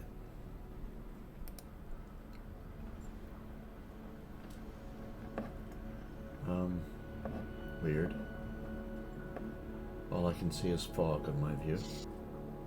No, I see some walls and It's hex pretty grid. north. Looks like a broken bridge, maybe, or some kind of bridge. Yeah, okay. Well, everyone at home can't see it, so that's good. Everyone watching on the recording. Oh, Foundry, Not what do showing you up for know? me either. It's not Some showing up for turrets you. or something, maybe. So who is it showing up for and who is it not? I can see it. I can see it. I cannot see it. Just refreshing to see if that helps. The robots are special. Woohoo! Woohoo! We always have been. Getting an error message about my browser, so I'm just going to try and go to Chrome. Yeah, I'm gonna have to switch browsers over the break. But you see, there we go, that's about the size, and Death Wish is too big, or Piercer's too small.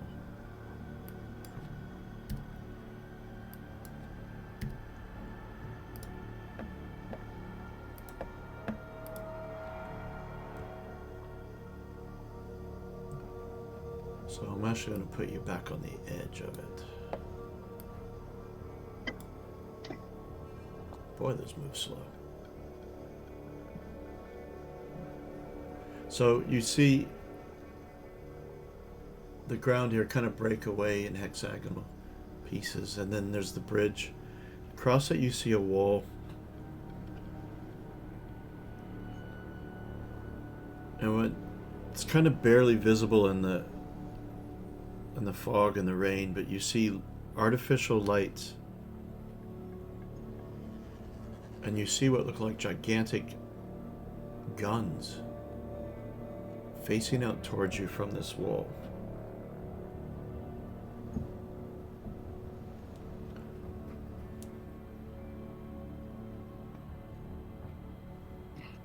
Lack, can you see it?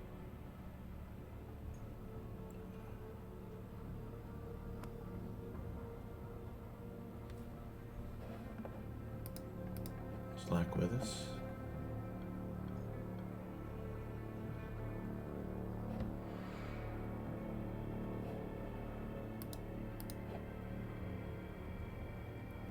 I didn't Seriously. see him say Chrome he either. was stepping away. All right. Rube, can you see it now? Did you change? No, I've changed browsers and it's not working now Oh, either. God damn it. Okay, what were you needing me to look at? Can you see the map? Or is I can see the radio tower base. Yeah. Okay.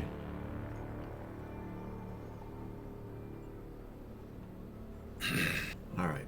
Firefox doesn't work. That's what I'm using for the recording. Chrome works.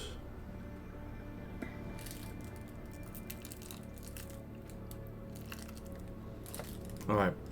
Why don't we take a break there? We can see about getting browsers to work over the break. Okay. Yeah, that's right. Along. Okie dokie.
after a long break,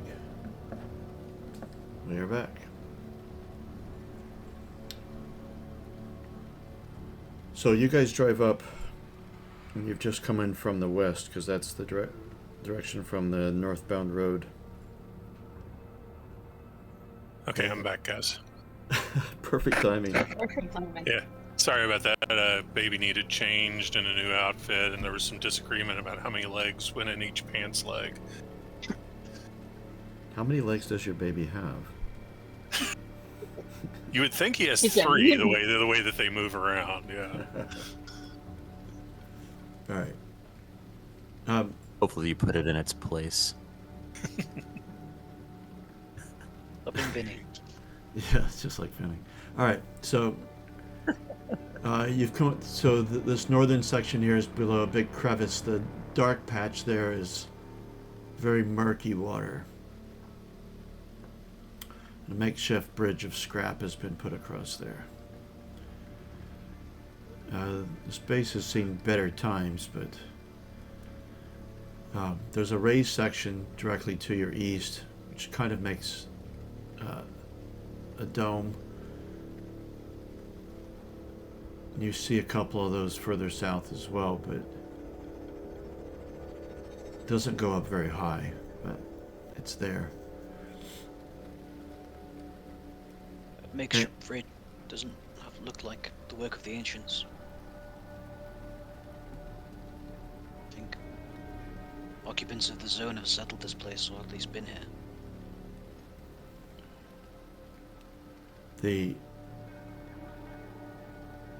You don't see any life anywhere, any movement, any signs. You just see some artificial lighting, which you've experienced at the Pure Planet. They have artificial lighting.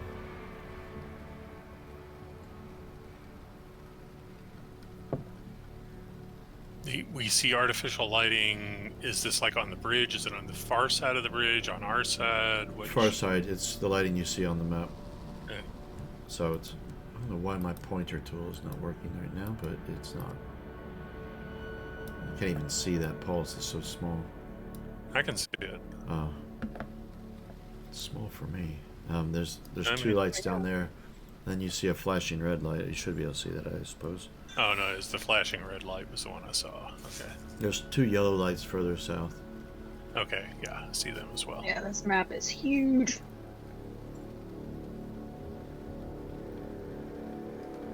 Yeah, it is. So,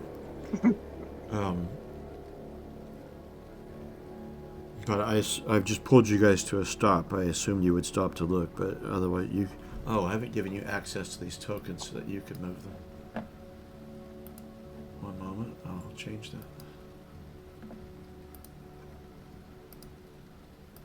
that. There's Death Wish. I haven't got any stats on these tokens, but it's just a token is all it is.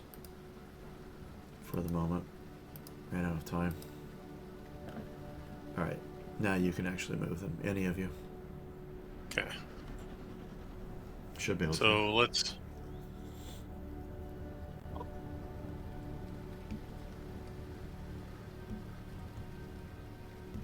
Wow. Okay. So this big round structure here, that's that sort of dome you're saying? Yeah, but it's not very tall. It's just... It's not flat ground to rise onto. Okay. You know, there's no thinking we- entrances or anything with it at all. All right. So let's just drive around this way and work our way up toward the end of the bridge.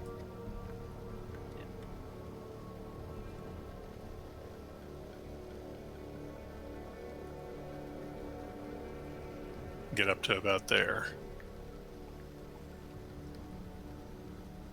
When you come up to that spot, so, in case, I don't know if you guys all know this, but if you hold down Control on your keyboard and then spin the wheel on your mouse, you can spin your tokens.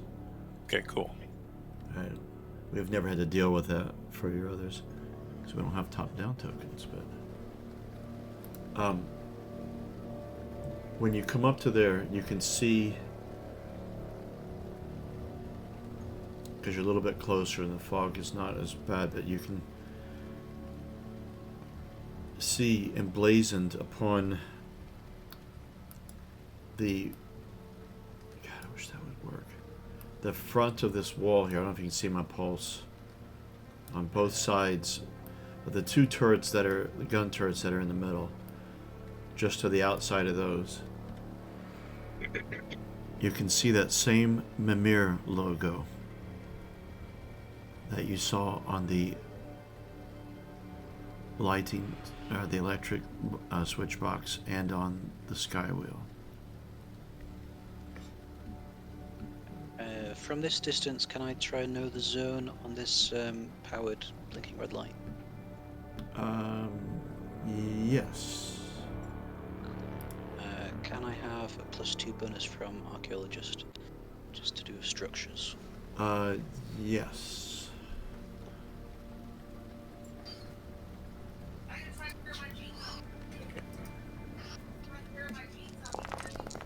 That's a lot of dice. These types of things, your guess is, just from what you know, is indicated status, as in active or inactive. Now, does a flashing red light mean inactive or active?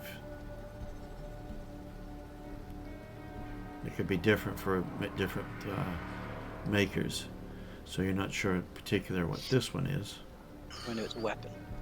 But you do know that that is a weapon. The Ancient's power is clearly working with that ancient weapon. As to whether or not it is active or inactive, I do not know. So what does that mean? That it would shoot us if we got close to it? It could mean that. Right, let's try something out. Let's look around for something we can use to make a something roughly person-sized, whether it's a piece of scrap or just something we can stuff grass into or something to make kind of a dummy. Yes, that's probably sensible. And I was also thinking, Halbert, would you be able to use your clairvoyance to determine who built this bridge?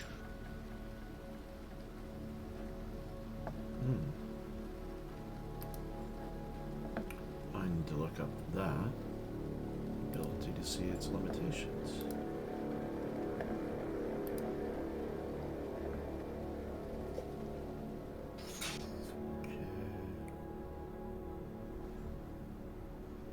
Oh, yes, he does have the ability to do so. Alright. Does he need to have a command from Orson? You want me to do that? Well, does he normally need to, just to do a power?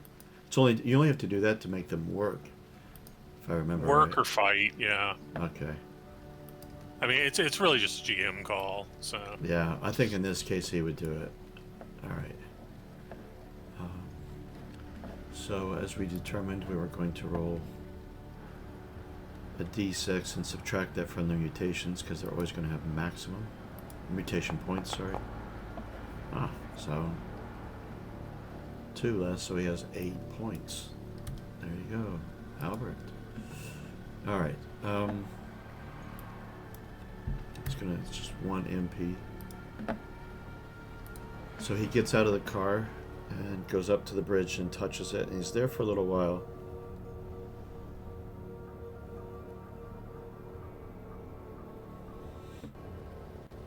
And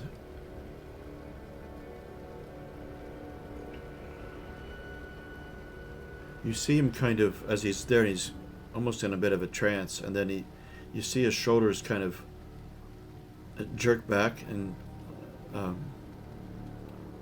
something he may have saw.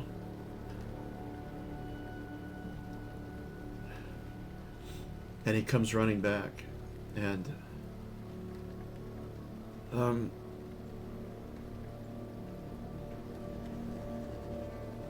the vaguest memories, the vaguest visions I saw is explosions and fighting in the area. This was part of a bigger structure, and it fell, but recently I saw Hell Riders on this. That doesn't bode well. But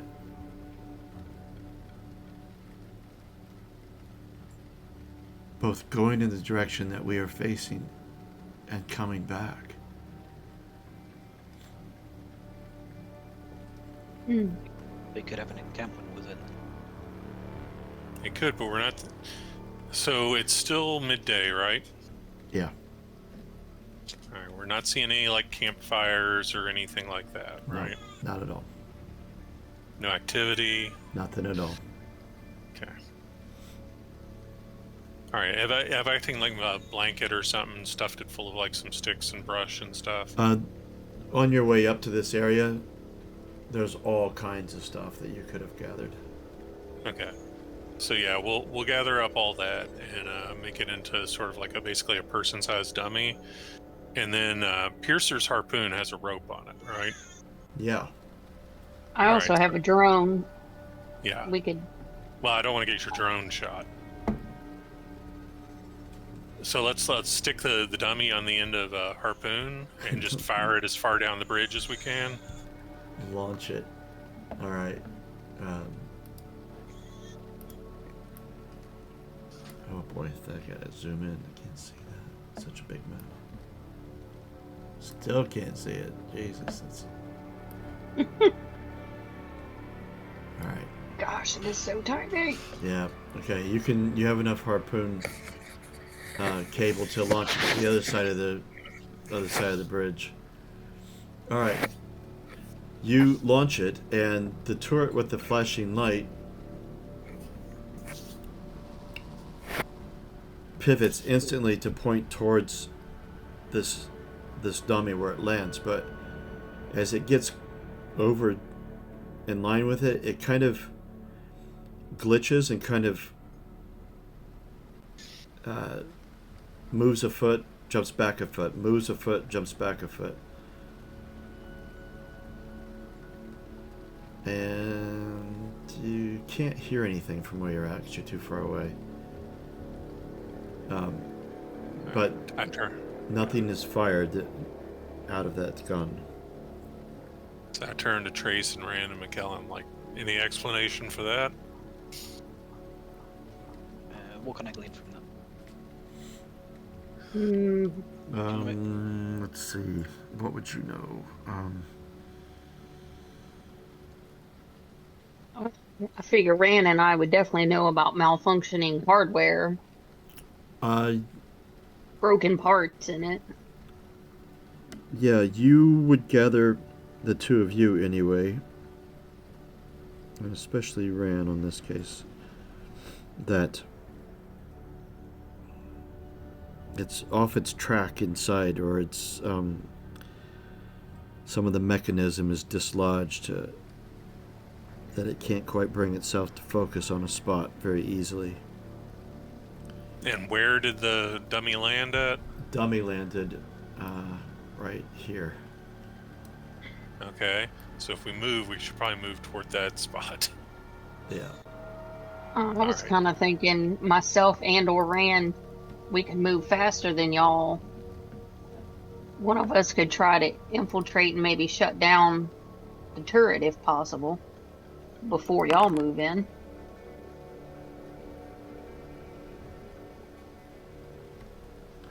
That was wait a minute. I don't need to roll the misfire. I have to roll the dice first. Sorry, I keep getting this rule wrong. For Halbert, I forgot to.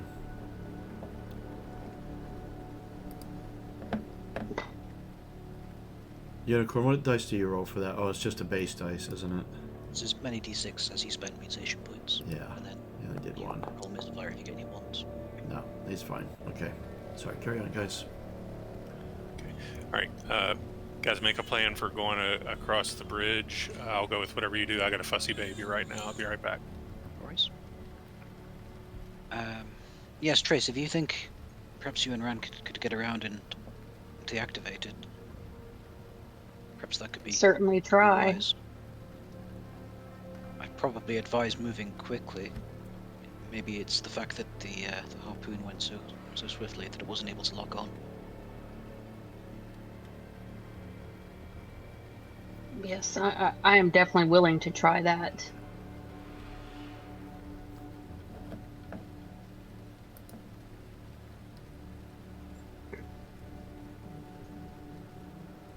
So, are you? Yeah. I'm gonna Okay. run across the Let's bridge and pick the pace up a little bit, guys. There's a lot of dead air here. yeah, I'm Can you hear gonna us? Oop. Got 2 tokens now. Oh, you. I was dropping mine. Oh, right. Sorry. Okay, so yeah, I'm gonna attempt to run across the bridge and get to the turret, and then see if I can interact with it or whatever I need to use to deactivate it. Ran, are you going with her? Yeah, I was going to follow in suit. Okay. You guys move your tokens then, and the path that Okay. you want to go with it. Do you want me to do a move roll or just go for it? No, move roll is if you're like going through difficult terrain or chasing somebody or running from somebody. Oh, you're going to move fast. That's right. Yeah. Sorry. Yes. Then yes, you need to. Okay. Both of you actually. Ooh, I got it. But then,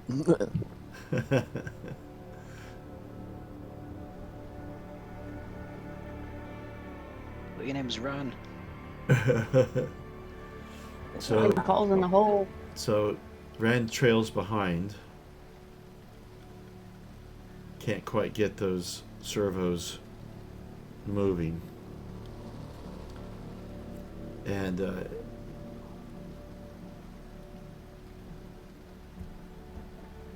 when you get to that spot, it does pivot towards you, but you can hear it a clicking. As not like as a a gun with bullets, like it's a a hammer that's not hitting on a bullet, but it's just like a mechanical sort of clicking. And I don't know if you guys have any tools. Got a bicycle chain That's and a not- knife. That's not terribly helpful. Someone have duct tape. WD-40. Yeah. Well, you can see that where you're at, the area of my pointer worked, but I guess you can see it. This area here. This is like a temporary. It's not part of the tall wall here. So this area here is quite a tall wall that goes up about 4 meters. But this is like a low barrier, like it's made of maybe concrete and steel. You can't quite tell, but it's only about 4 or 5 feet high. But you don't see any access sort of panels on this side where you're at. Okay, so go around to the other side. yeah, I'm gonna just stick close to the wall and kind of. Whoa! Are you going to vault over? Right? Because that's I will only about not. 5 feet high right there. I will not chance it. Land on your back. All right. It's half my eye socket gone. Yeah. All right. Back around on this side, you see that either just from time or something someone had attempted, but an access panel is already open. Peering into the inside, you can see that a cable, like a steel cable that's used to move the turret left and right, is dislodged from a gear, and looks like perhaps some gears themselves are completely off. Whether or not this thing has the ability to shoot, it does not have an easy ability to target. And you see some other damage to some data cables, and it's possible that maybe a full system of control, maybe from the base, is probably offline. But you feel like, just based upon your repair knowledge, that between yourselves, or possibly in conjunction with a certain raccoon, that it's something that possibly might be repairable. But you'd have to get proper tools, and you'd have to really have a connection into the base as well to know all that. But you feel like that for right now, no one's going to get shot from this. Okay. Do the other turrets give any indicator of being online? They do not. You don't see any lights when you're up this close at all whatsoever. Okay. So based upon what McKellen said, does red mean that it's powered up, but you've got mechanical problems on the inside, and so the others aren't powered up at all? That's your best guess, that possibly the other three are completely offline.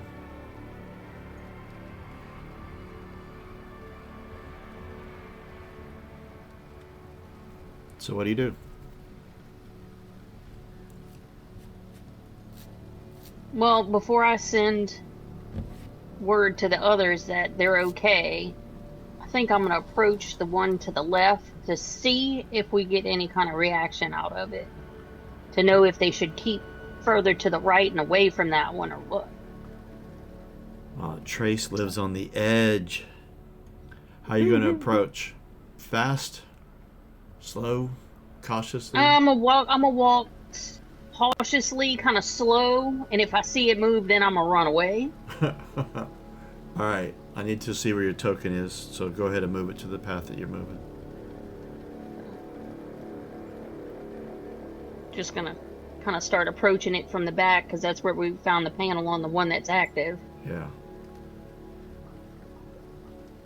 You can't quite see from there.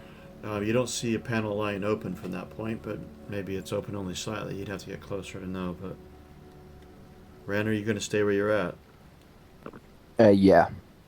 Alright. But no movement from it? No, but you're also on the defending force side. Oh, I guess that's true, huh?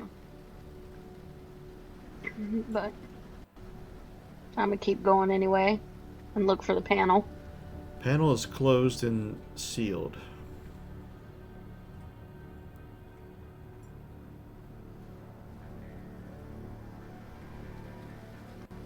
Okay. Then I'm gonna go back and circle around to the front. Say goodbye to Trace. Here we go. 18 dice to roll. No, sorry. No, it doesn't move. Okay. Well, with that, I feel pretty confident that we can go get the others now and tell them it's okay. So, with that, I'm gonna cross back across the bridge and tell everybody the status of that turret, and they can come back. Or they can cross with us. So, Rand, you see Trace just moving. She doesn't say anything to you. Do you stay there? Yeah, I'm just gonna stay behind this by the panel, just In what direction are you looking? I'm gonna say towards the actual location itself, like Okay. away from everyone else. All right. Does it look like the bridge will hold the weight of the cars? Seems pretty sturdy. Alright, I think we should get across then. Halbert said, no, you're not in the same car as Halbert. No, if you're stood outside there, Halbert will say, it held the Hill Riders. Right. Well, we might be safer within, up beyond those walls then. Let's drive through. So move your Okay, token. in that case, everyone pile out of my car. I'll drive across, and we'll see if it's safe. Yeah, once you go, then I'll drive Yeah, behind you. once my car's all the way across, then the other one can come across, and then everyone can walk across. I Right. deleted your token, Trey, since you're in a car. All right, Yeah. go ahead and move the tokens. I thought you were making car sounds there for a I moment. was making a car noise.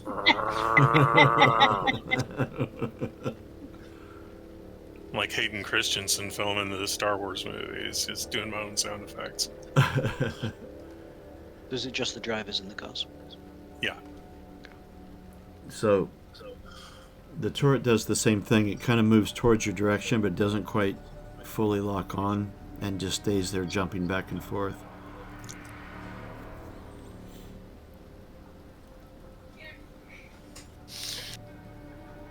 And I get the rest of the Kodiaks to like Car. go single file, but with like a at least 5 minute gap between them.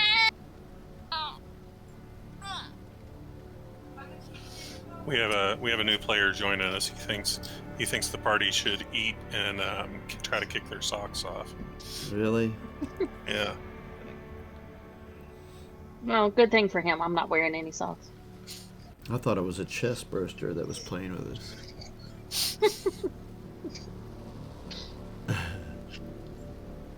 All right. So, are people out of cars then? Once I'm across and it's safe, yeah, I'll go ahead and get out. Yeah, I pull the car up behind the wall and kind of angle it back to go out in case we have to leave in a hurry. Do you guys have the ability to change the size of your token? Because for the scale of this token, you need to put your token up to 1.8 on the scale. 1.8. Do we need to drag our tokens out? Or... I've already dragged yours out. Okay. If your Yes, hands are I full can- with child, I can do it for you. Yeah, if you can do that, please. I'm currently feeding him. There you go. Oh, I look huge next to the car. Yeah, I need to change the car scale again. So you said 1.8. 1.8, yeah. Woo! Big rat.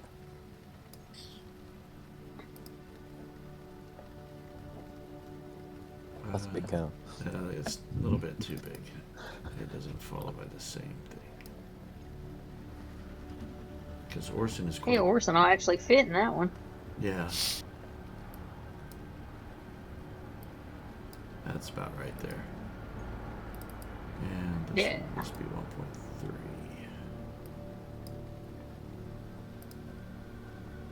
All right, and then we have,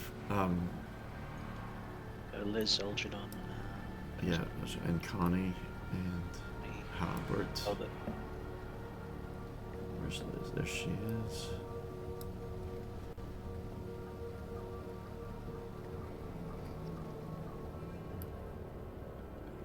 All right, let me just get the...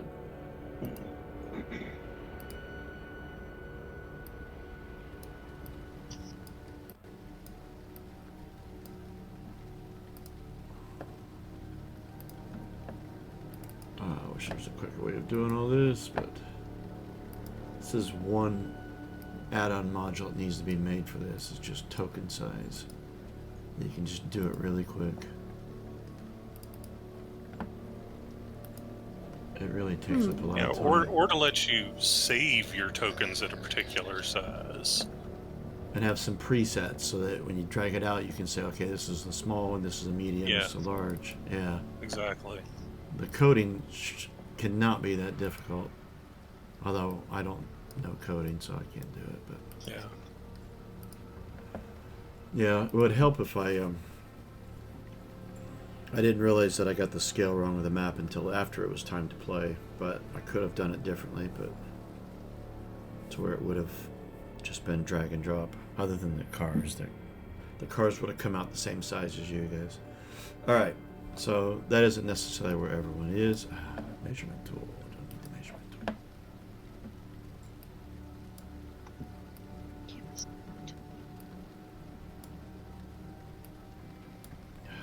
Keep going through the scan. Oh, sorry, I got grabbed trace accidentally. Move you back by your car. Cool. All right. So here you are, and you can see that in the fog there's two lights down below you. Now you can see on the right of the map then there's some sort of like tarpaulin stretched over a metal frame that's kind of leaning up against the wall. Then you've got a set of stairs not far from that lead up a story, and on top of that one story up you see some smaller little buildings. There's like three on the right of the map at your left as you look at it, and one on the opposite side, and then some big stairs down at the bottom that lead up to some double doors that look quite imposing, and the light is above it.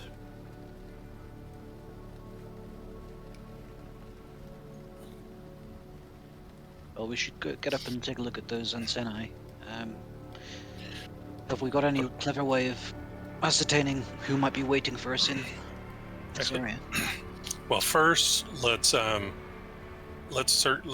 sweep through this outer courtyard area here. Go down each side. Make sure there's nothing waiting to surprise us popping out of the corners or behind these containers and stuff. Then we can move up toward the building. Alright. So I'll take a group, head down the west side over here, and everybody else go down the right, and just make sure that everything's clear before we go up any stairs or go through any doors. Okay. Can you guys actually move your tokens to be where you're at? Yeah.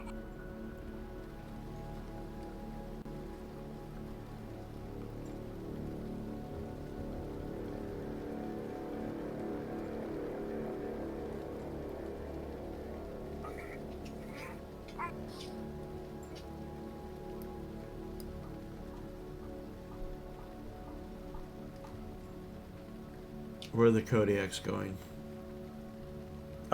Two on either side. All right. Halbert and Algernon with you. Connie and Liz with the others.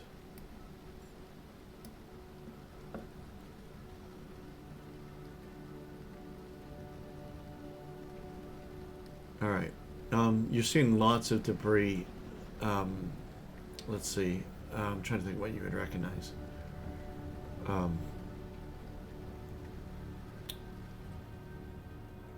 Most of this is unfamiliar to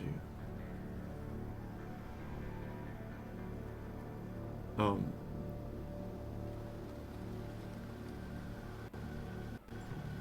You can make a...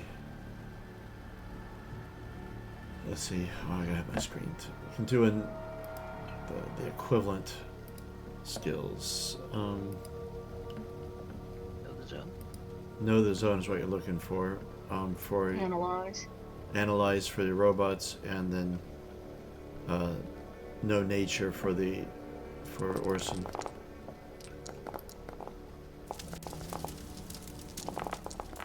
Oh yeah, I succeeded.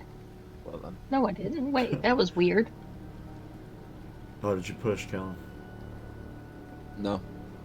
Oh, sorry, that was the move roll earlier that I saw. Yeah. Oh, that must have been what I saw too. I was like, wait, I had a success and then it went away. Yeah. Okay. Quite fitting, actually.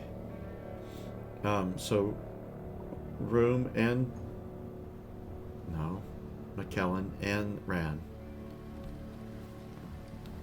Ran, you feel like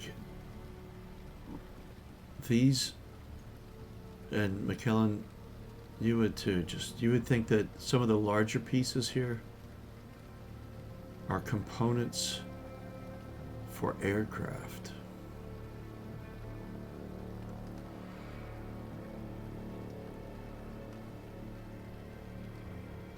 And you see some of the smaller bits seem to be, from what you can guess, just based upon seeing stuff that Pontiac has in his garage, perhaps you're looking at some tools. But they seem to be specialized. Rand, you can't quite place your finger on it, as if that's a thing for robots. I mean, you have a finger, I know that, but you can't quite place your RAM on it, but you feel like that maybe this area here, this large open area, although not terribly big, but was an area where certain types of aircraft could lift off. Just faint on your knowledge. Can't quite make the connection in your memory core. But you just feel like that this is an area for that.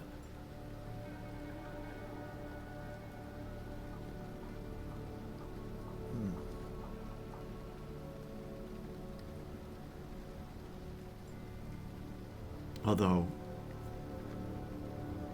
pieces left behind, you can't quite make out why. I mean, you're well aware that there was a massive war. Everyone is. So perhaps this area was evacuated early, just judging by the craters and such, that maybe it didn't survive very well, and so they abandoned the facilities. And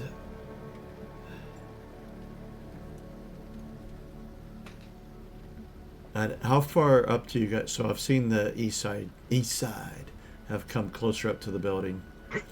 Where do you guys go on the west side? West. Here, excuse me, Wyatt. Let me set this down for a sec. Okay, we're gonna go to where we were and then sort of sweep down this way. All right. And then ultimately, we're going to sweep over this way. Okay. So before you get that far, I'm going to move your token back to where it happens.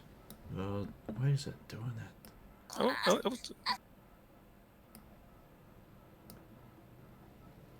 Right when you get to about that far. Oh, okay, bring that Cody X with you. Actually, I'll hold fire there. On the east side, where do you guys go? Are you continuing up? I guess we're mirroring their movements, so continuing down and then along the edge of the building. Getting that close, that tarpaulin on the frame, you can tell that there's some massive door on the other side of it. If this tarpaulin is fairly recently applied. An entranceway. And, but what happens is, Orson, you hear a voice. A voice that you know. As I live and breathe my luck, I cannot believe it. Orson, are you serious? And all right, where's that coming from? Straight in front of you, up on the story up here, if you can see my pointer. So there's oh, down south? Yeah, I see it. Okay. So standing up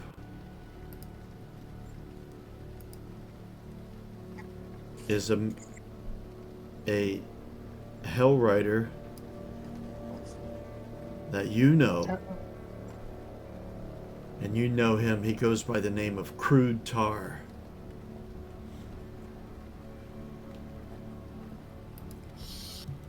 In case my pronunciation is bad. Yeah. How do I know him?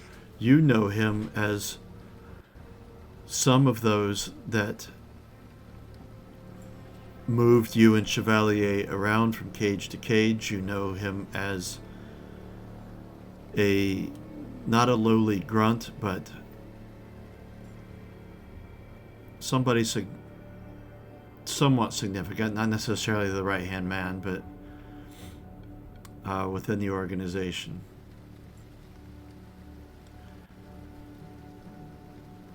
And on the cruelty scale, on a 1 to 10, where's he? You want to kill him. Okay. He hurt Chevalier pretty badly. He used a shock stick to hurt you, but Chevalier was beaten by this man. And he continues, "Oh, we've missed you. I mean, I can't believe you ever got away. You abandoned your friend, man." Okay. While he's giving his monologue here, I'm looking around. That stack of here, let me highlight it. Yeah, it's hard to do with the baby. Yeah. This stack of stuff over here. Yeah. Is that climbable to get up to that ledge that he's on? It is. And you see him put something to his mouth, and he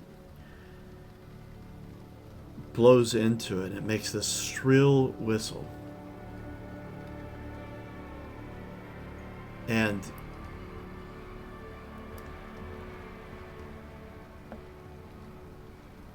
you can see a little bit clearer. He's got chains he's holding in his left hand that lead behind him. And he tugs on them at the same time. And coming forward are creatures you know as Morlocks. Feral mutations of people.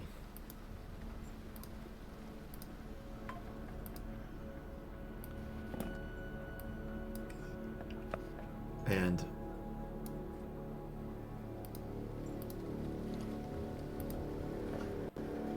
one peeks out from behind.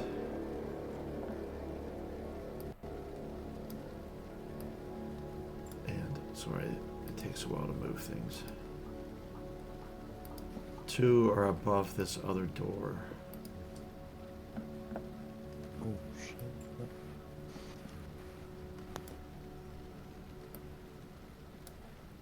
You sense some movement from behind you.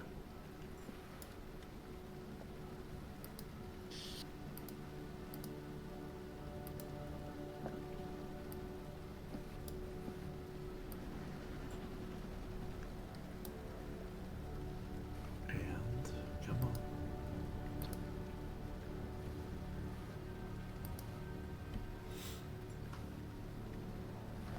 Stay right there, Orson.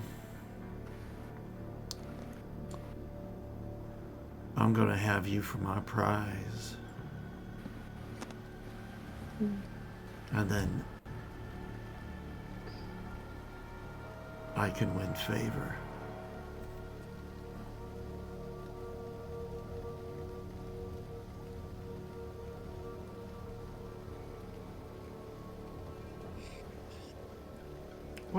Why are you here, actually? What are you doing?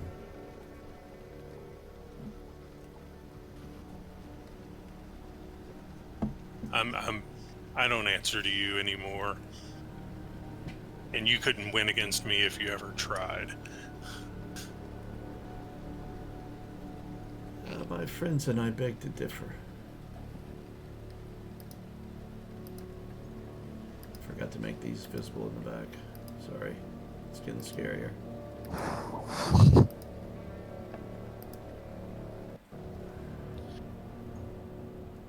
Where's Chevalier?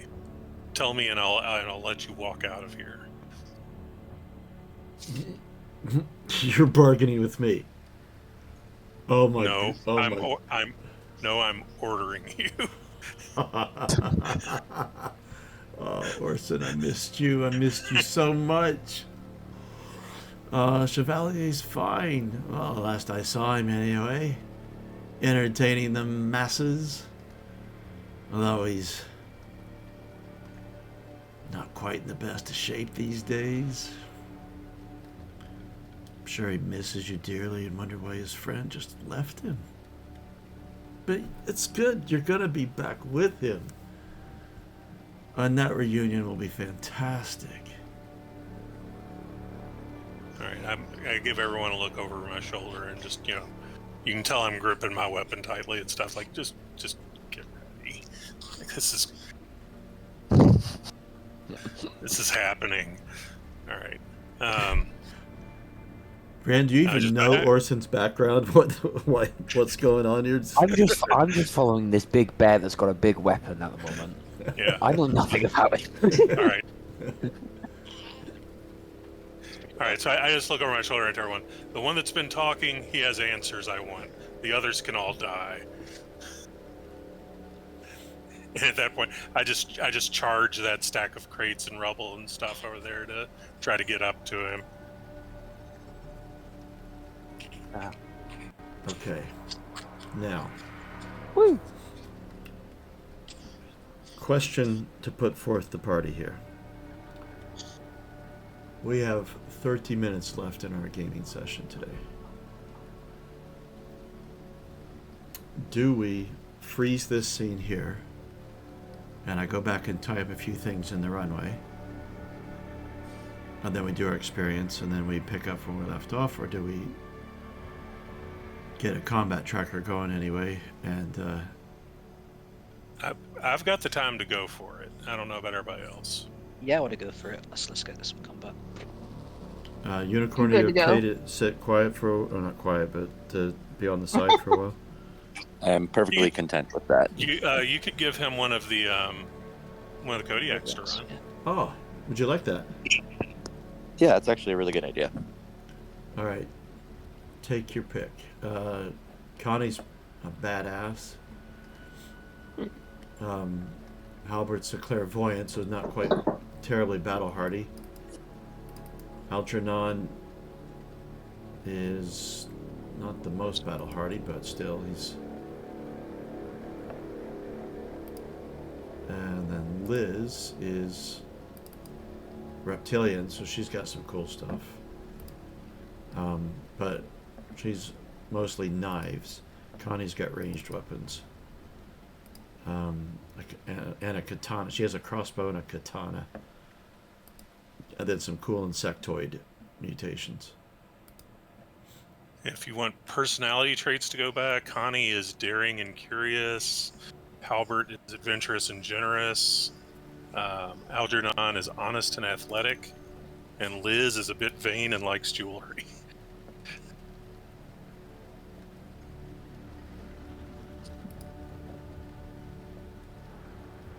Take your pick.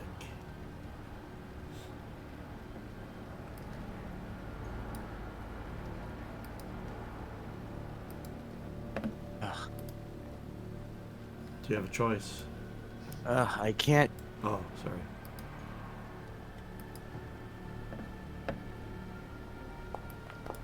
Can you hear me now? I can now. Oh, that was annoying. What is Algernon's mutation? He's the frog guy, isn't he? He's the frog guy, yeah. Like He's got like a long frog tongue and I want to be Algernon. All right, one moment. I gotta just getting a few things set.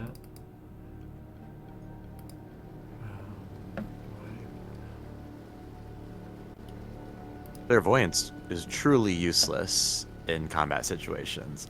There is It sure is, but it's great for other literally things. nothing to do. I can see that you're going to get hit. This is just No, it's like I'm I saw that you got hit here in the past. Yes. Battle Well, has happened here before. Someone gets hit, and you're just like, hold on, let me check. Yep, that happened. Okay.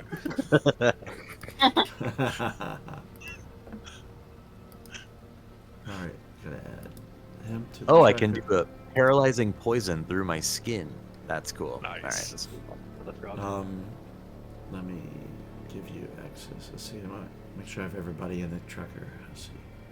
I know I've got all the PCs and the Kodiaks. 1, 2, 3, 4, 5, 6, 7. Catch small objects and creatures up to near distance with your long, sticky tongue. 1 mutant point.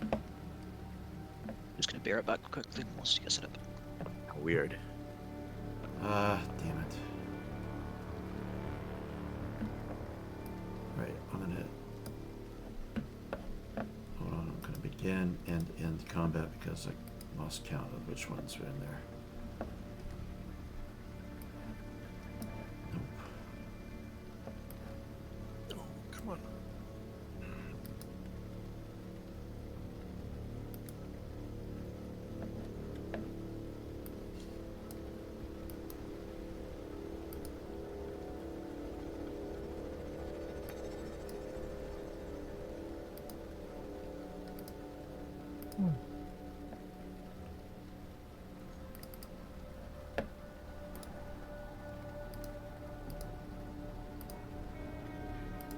There's another one I forgot to make visible.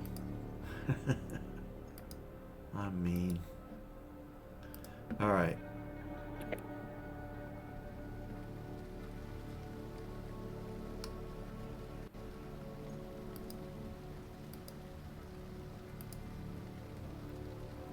They're all in there. Okay. That's a lot. It is. We had some battles like this last night in the One Ring. But there's a lot of you. Oh, I gotta give,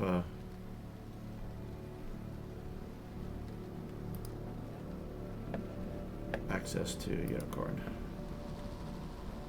To Algernon. I'm back.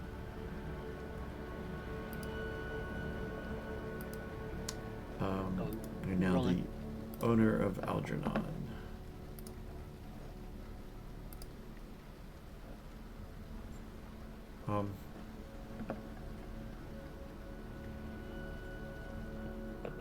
Interesting. Oh, Yeah, I need you to roll initiative, but my initiative thing isn't showing up for me. Yes. That's a lot of dice. Oh, that was so many at once. I know it. Oh, I rolled good. Oh, yes! That's what it is. I just need one from Orson. Wait, where's the little initiative die showing? Yeah, up it's at? not showing for me either, but if you hover over where it should be on the right, it pops up. It says roll initiative. Okay. Yeah.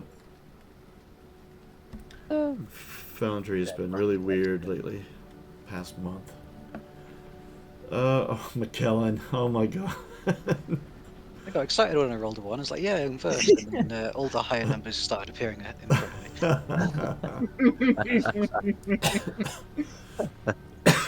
me. Okay, so keep in mind I do have the combat timer, so you do need to be quick. You have 30 seconds to decide what you're doing.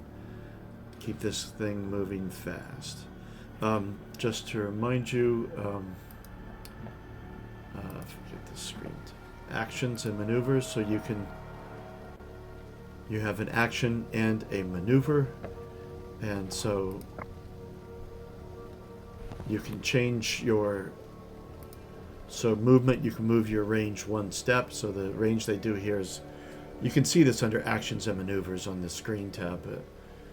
Range goes arm's length, near a few steps away, short up to 20 to 30 yards, long up to a few hundred yards, and distance as far as you can see. So you are all mostly short range, 20 to 30 yards from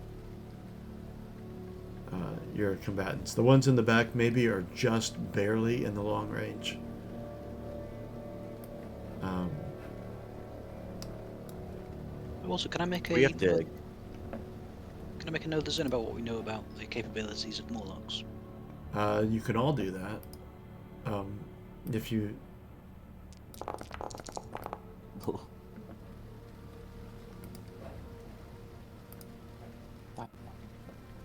And Andy, do you want me to make a command roll to get the Kodiaks into combat? Oh yeah, definitely. Teacher, you've got to give us homework. Okay. All right, there we go. I got one. That's good enough for me. All right. What was your know the zone for, room? To figure out what you might know about Morlocks. Yeah. Oh.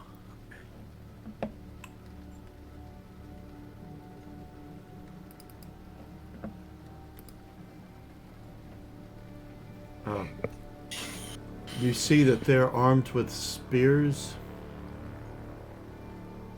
but you know that they're usually not hostile to strangers. Okay. However, this is different behavior. And they appeared after he blew some sort of whistle. Do I know how smart they tend to be? They're not very smart at all. Okay. Well, some individuals can't they're not going to figure out how to drive a car. Sure. But they do have like battle wits. But you also know that they possess mutations. And it's more something to worry about from them. All right. So, anyway, you can make a maneuver and an action. So an action can be an attack or use of a skill or a mutation. Or you can do 2 maneuvers if you want, which means you can move twice the distance or other things. But you can see that in your screen thing. Okay. Wait, hibernate for 24 hours. Yeah, it's funny. All right. Algernon just curls up into a ball. See you guys tomorrow. All right. So, are you familiar with your new impromptu character, Unicorn? Because you're going to be first. Oh, I'm ready. All right. I'm ready. Boom. You're up. Right. Is this a wall that I would have to climb up right here to get to them, or Yep. is this the stair right here? It's a full story, but there's boxes there where you last clicked. Okay. And that's, as far as I can tell, that's the only way you get up there? Other than going to the stairs over here and walking around. All the way around? Okay. Yeah. So I'm going to spend 5 mutation points Oh my god. to activate my poison skin, and then I need to roll before you do misfire. that. Oh no, never mind. Yeah. He doesn't have 10 mutation points. We got it because we haven't used these. So you have to roll a d6 to see how many less. Because every time I do the mutation thing, all these Kodiaks are at max mutation points. So before you decide that, just roll a d6.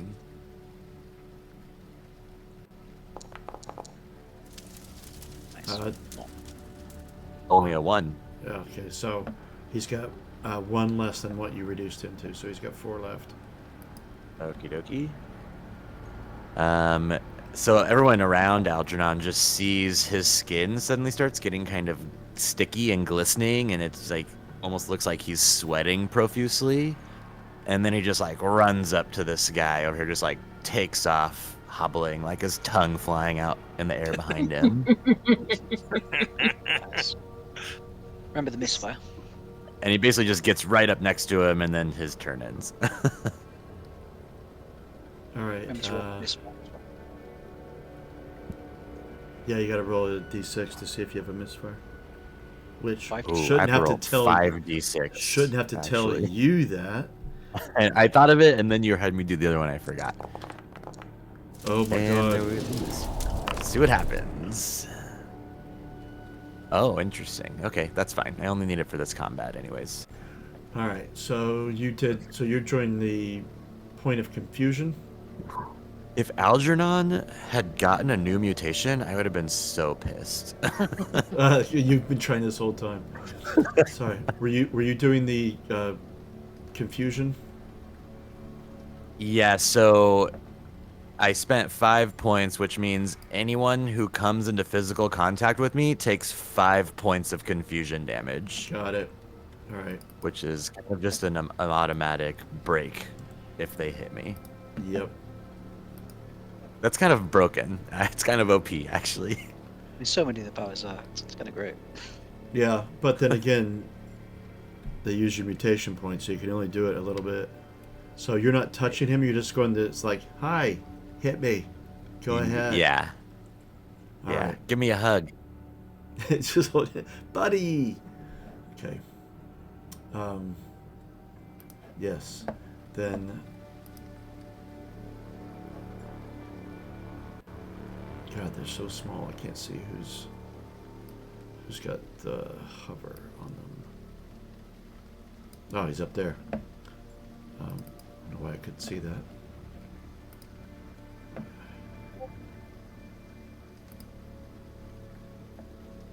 Ooh. Oh. Oh. Oh. Damn.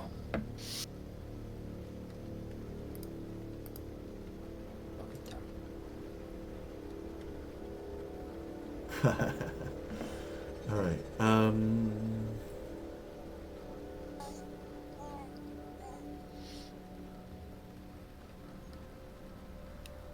Okay. This one in front of you, Trace and McKellen.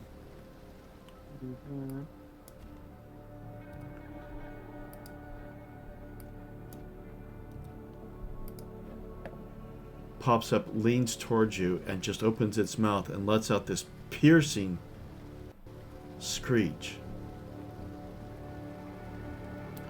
And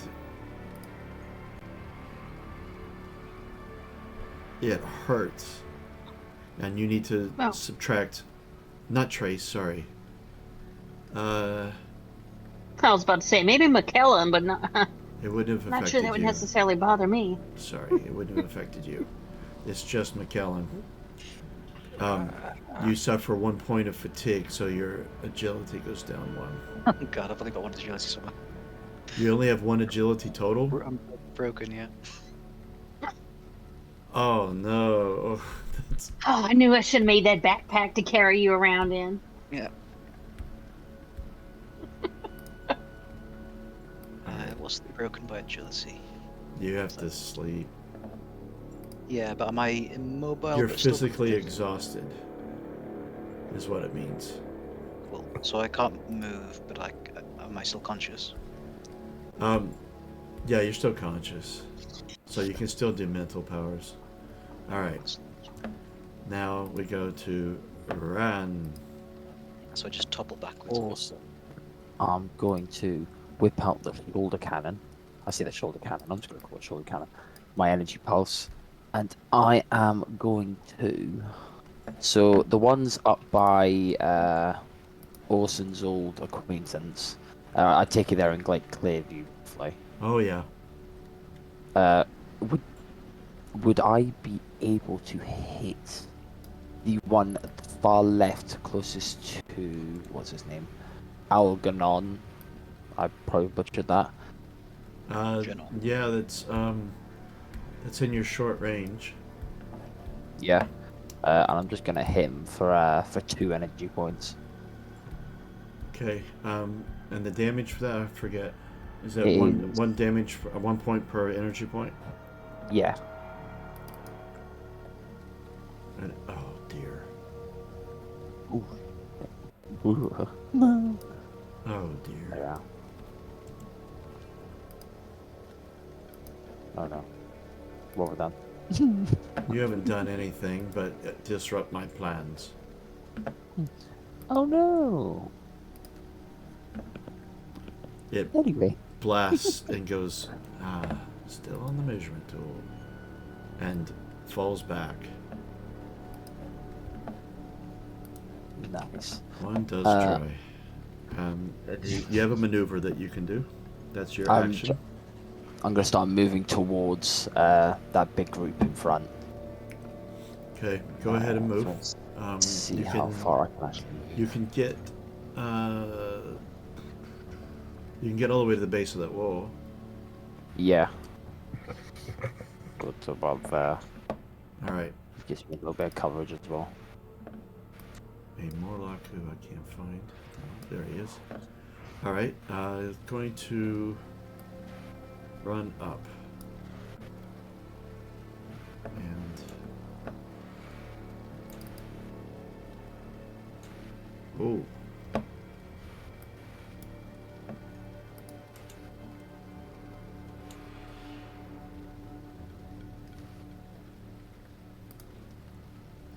He comes up and he opens his mouth and belches out this fire right on Connie.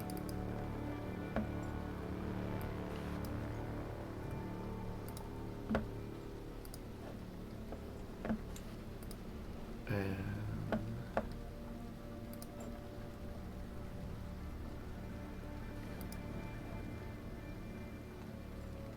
let's see. 1 second.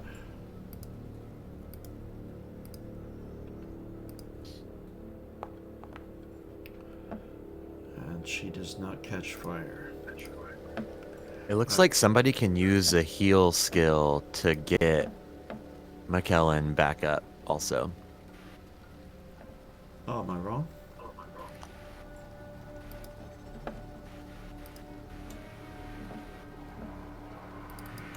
Liz doesn't like the fact that Connie has been hit.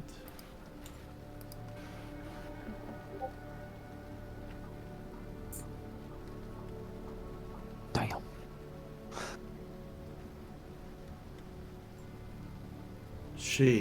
Connie just steps up to him, and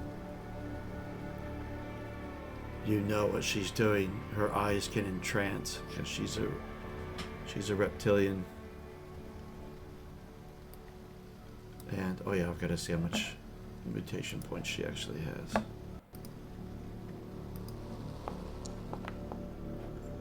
Oh, cool. She has 6. So she's got some to spare here. Oops, not 9, 6. All right, and she's going to spend.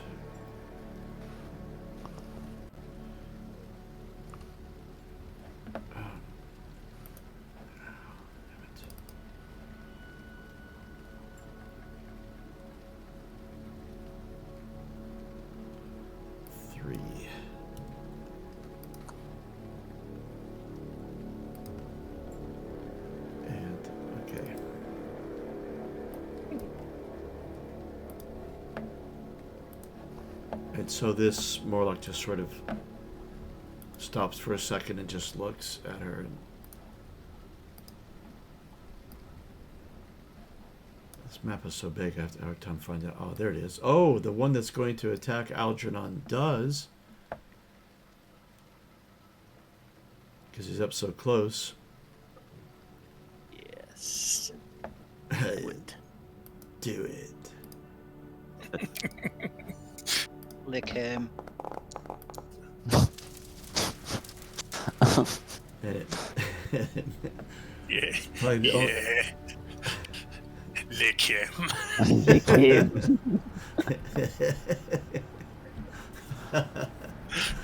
him. He misses. Presumably Algernon's trying to get hit though. Okay. Yeah. I'll actually make him make contact, but he doesn't cause damage. And so as soon as he does so, he just sort of, and he's just bewildered. I do wish I would stop closer. Confusion, is that wits damage? It sure is. Lack of clarity, bewilderment, and misjudgment. So he goes kind of wandering off. Broken by wits is you're overloaded and can't think straight. Yeah. When broken, you cannot use skills, perform actions, or activate mutations. You can only do maneuvers. Interesting. And he is maneuvering away. So, another Morlock, where are you? Where the hell are they? Oh, the one that's dead. That Rand killed. Halbert. What a weird power. Yeah. Well, he's not going to use clairvoyance, so he's got an axe, scrap axe. I'm not sure what he can do.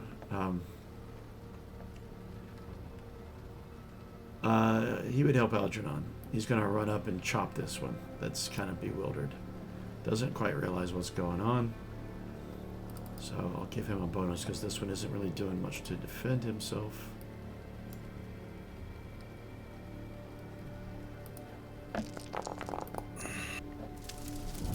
Yeah. 2 extra points of damage then. And which he manages to chop it down. Teamwork. Alright, now we go to another Morlock somewhere. Ah, that one's gonna run up.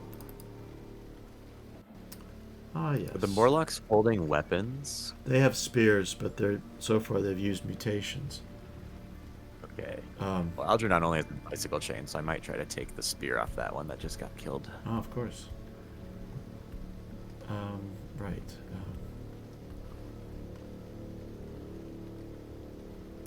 Can't do that. This one in the back.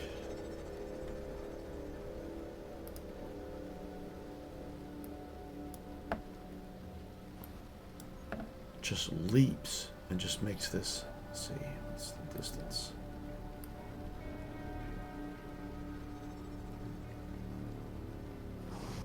Oh my god. That is an incredible power. Jumps from there. God, get off the measurement tool. I keep clicking it.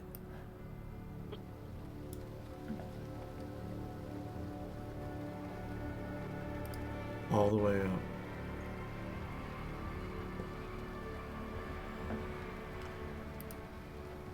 And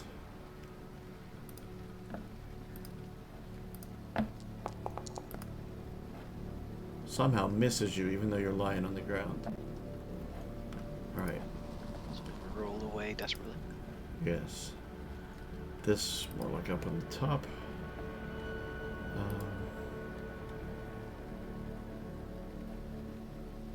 Near range. Okay, so he's jumps down. So he jumps to there and goes to Trace.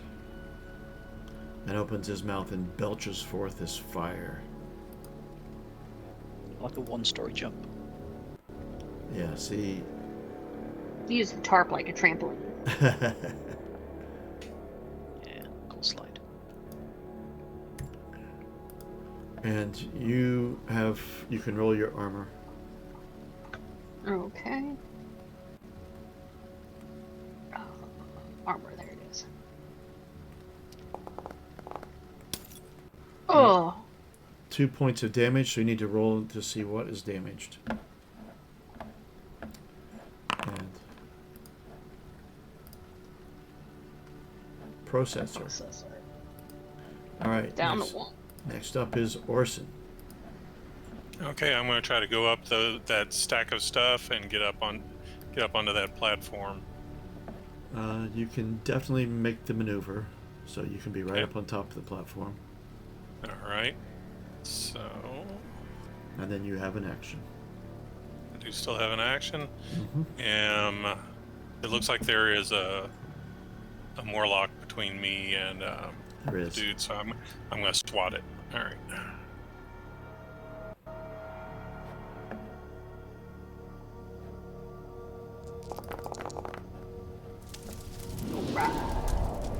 All right, and with my bonus success there, I will push it back. Okay. Damage is... Oh, the bat. And they have no armor.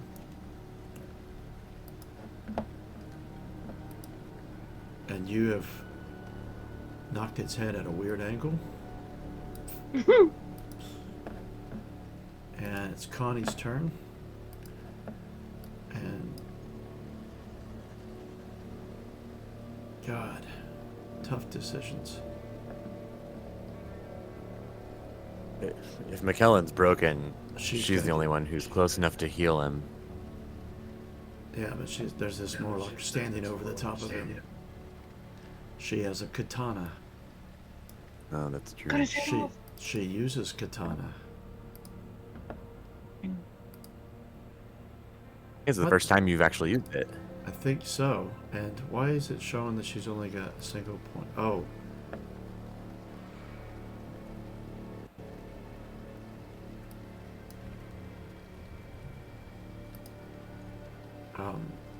Because she's been damaged. She's only got a single strength point, so she can't swing as well. But the katana itself, Oh no! oh, if she pushes, she could damage herself completely, but would she? Risks breaking herself. Yeah. No, she'll fight. She'll just continue. She'll let that go. Alright. God, there's a lot. Okay. It's his turn.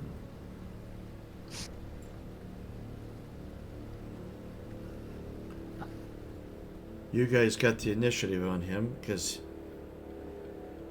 it's a good thing, too. Because he had a hand grenade he was going to throw down on you. Thanks. Oof. Instead, he'll use his assault rifle. Oh. Jesus. You're messing with Hellriders, man. At 7 yards away from Orson.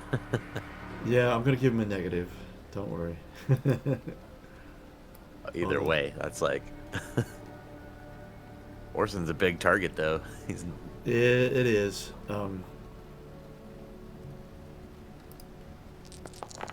assault rifle. We need that.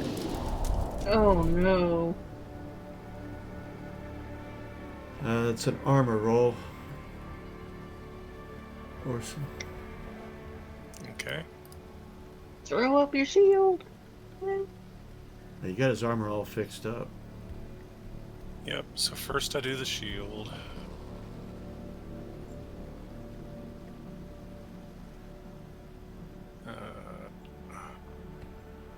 It's alright, he's got his bear ability as well.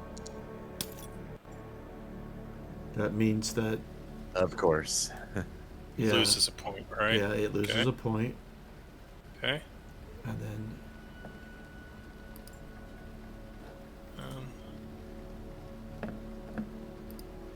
I love the name of it. Nope, nothing there. But I will go ahead and use a mutation point to reduce the damage by 1. okay.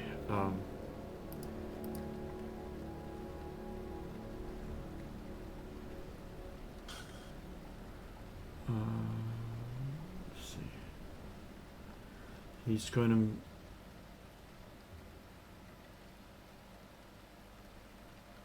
He's going to. So you're going to take 1 point of damage because the gun does 2, and the stunt he's going to use to push you off onto the box behind you. Okay. Do I get to pick whether that goes to strength or agility? No, it goes always to strength if it's physical damage. All right. Only robots get to roll for where it goes to. So you are going to be down here on your back. Ah, All right. We also need a roll Bural effect. What? no, it's a passive ability. Oh yeah. Oh, the reactive ones don't if- trigger it. Yeah, if I do it to inflict bonus damage, I have to make the roll, but not for when I use it defensively. Interesting. Cool. Oh dear.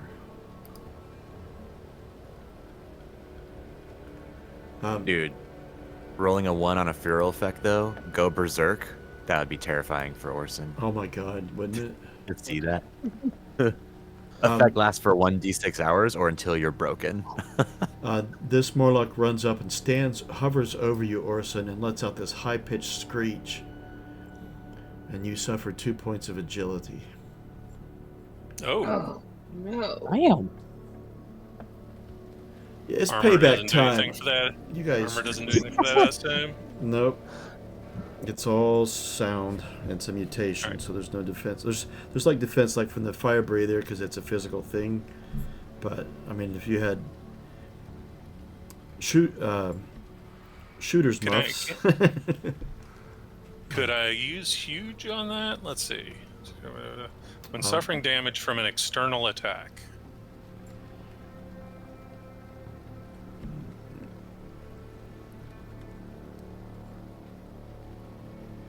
I don't know that you could for this because that's more of a strength resistance. Feels like to me. Yeah, it's your call.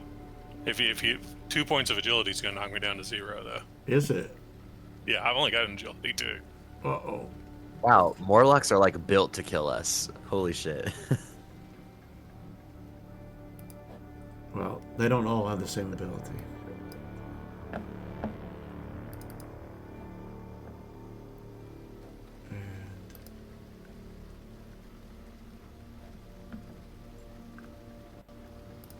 Alright, this one is going to run up, and that's as far as it gets. Well, once it gets there.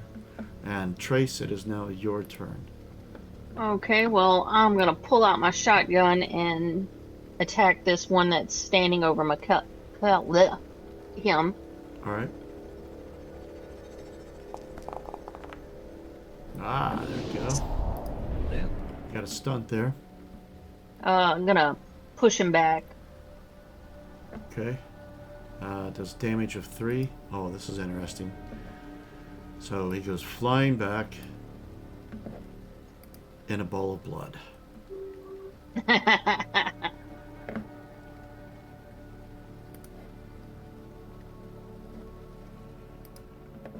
need to mark the others. The other one is dead too. Alright. And next, where's the that Warlock. I'm mean. I'm so mean.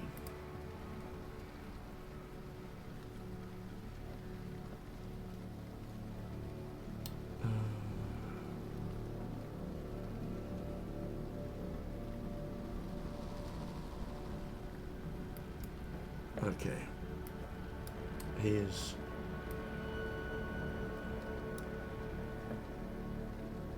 Boom. And Algernon, in your mind,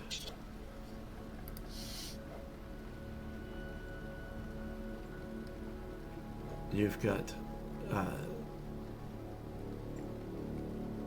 2 points of doubt. It's going to be empathy. Ugh, that breaks me. Jesus, Andy. Hey, you guys have been stomping all over me, man. My For God. session after session after session. Ran is going to end up having to single-handedly kill all these people. I didn't plan for it to go so badly. Lying bastard.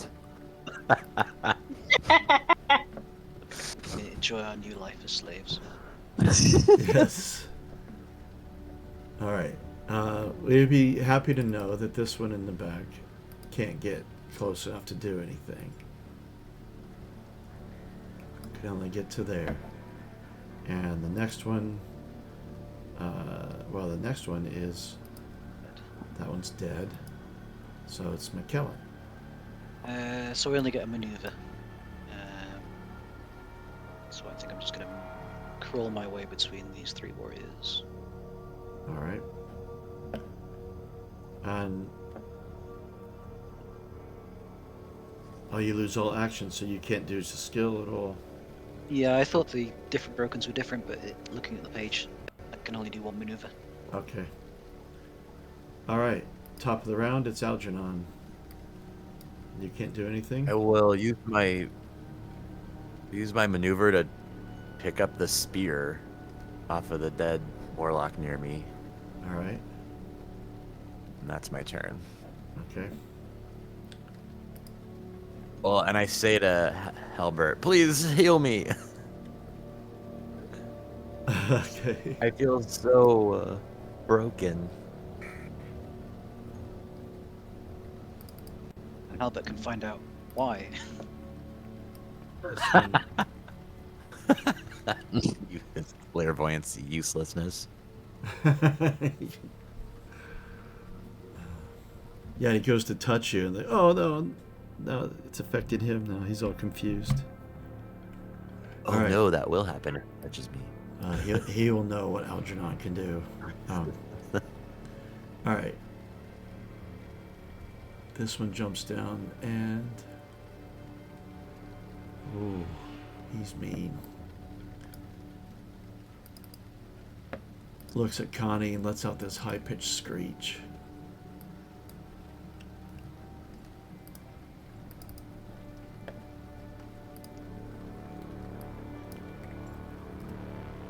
Doesn't do too much to her other than distract her. Ran, it is your turn.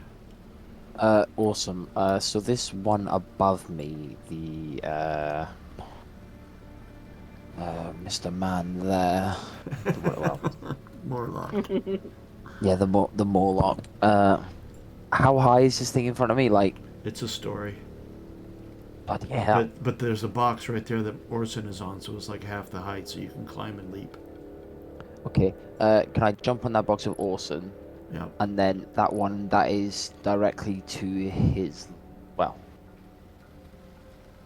the one with the white face. Yeah.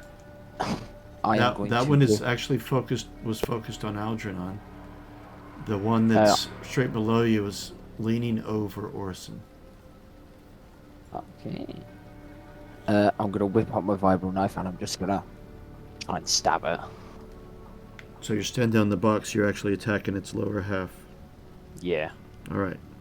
Go for it.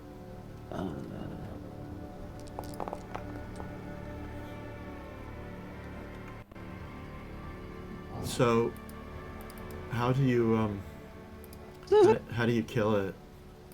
Because remember, it's waist height or below. As I be as I naughty. jump up, I just cut both one of its Achilles heels, and then as it falls, I bring it back and stab him in the face as a final like. Okay. Oh wow, that ignores armor. That's awesome. Sure does. And they don't have any anyway, but yeah. That's so cool though. All right, Morlock that I can't find. Oh, there he is. Ah, the flame breather. And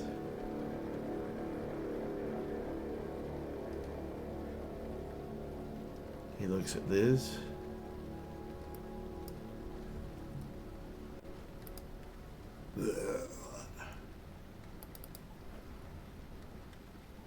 Liz is bathed in fire.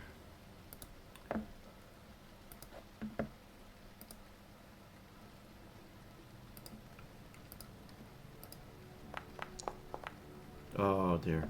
And she catches fire. Oh dear. Let's go Inferno. Alright, and it's her turn. Ah! Ah! She is going to, let's see.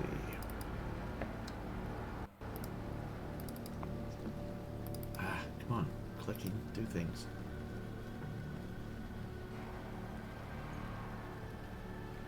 I think she's going to spend this time to put herself out, because it's going to make her panic. Meanwhile, that one is dead. I didn't mark it as so. It's Halbert's turn. So Algernon is broken by, I forget what, wits or empathy, Empathy. but there's nothing he can do quickly to help him out, if I remember right. Well, heal. It seems kind of abstract. Like anyone can make a heal roll to restore broken points, and it's just however they thematically do it. is up to them. Let me see the skill, and then I'll go from there. If I can. There we go. Any of the 4 attributes to 0 is broken. Equal to the number of successes. Okay. Cool. So that's empathy. So he's going to be like, because they're friends, they've been journeying, it's like, get up, Algernon. I'm only a clairvoyant, man. Help me out. And, oh. Remember when you were conscious before? I do.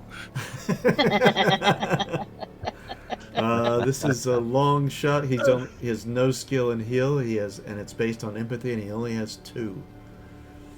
Oh man, 1 success, Yikes. just 1. He's got it. Woo! So lucky. Good job. He just comes over and slaps you in the face. No, don't he slap him. can't do that, or he'll become paralyzed. All right. That is. Oh, that's true.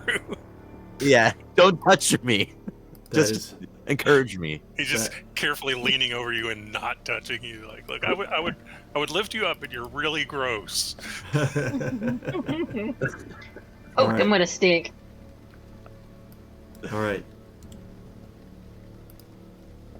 Trace. Another bath of fire from the one below you. Armor. Alright. Oh no! Oh my god. That's 3 points of armor damage on you. She just throws her armor at the attack. We'll deal with where it's located in a moment, so just know that in the future you need to roll -3 on your armor roll. Or we'll just ignore the last 2 dice, or last 3 dice, sorry. But you take 2 points of damage, so you need to roll your damage location. I'm an asshole tonight. Tonight. Processor. Today, Oh sorry. shit. Oh, you mean all the time? My only got 1 little point left on my processor. Oh my gosh. Oh Oh dear. my lord above. Andy, have you ever done this good against players? In I combat nearly situations? killed Saul in the One Ring, remember? And she got a permanent scar Very from it. true. Right in the belly of the beast, too. It's down there with Vrock. And Herobrand he didn't get injured last night, but he got hit pretty hard. That's true. We got pretty close to wounding him. Yeah, fortunately So- Gandalf was there, but anyway. My he didn't do it. processor is completely busted now. Is it? Oh, I thought you had Yep, 1 point 0. left. I did, and I got 2 points of damage. So what are you, a calculator now? So you can just add and subtract stuff? I guess. All right, Orson, you're up if you can do anything. Well, all I can do is move action, so I will stand up and I will climb myself up onto the balcony up here. Just keep staggering toward him, even though I can't do anything. All right. Connie is... she will go towards the one on the back. Oh, processor doesn't affect your combat abilities really at No, all. it Though. doesn't. He just can't. That's lucky. Could have Yeah, been it doesn't worse. affect my shoot, yeah. He just can't translate. Connie's had enough. She's had just about enough of this nonsense. And This- beheads this Morlock. She moved back and cut him You're down. alone.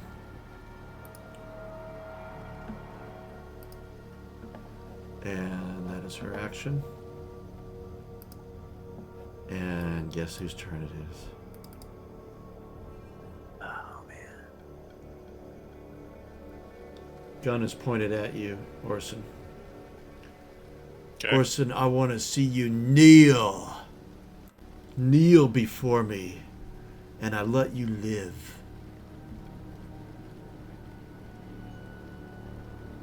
Still just wandering toward him, arms hanging limp by my side. This whole spotted deer cannot be killed by a bullet. Yes. You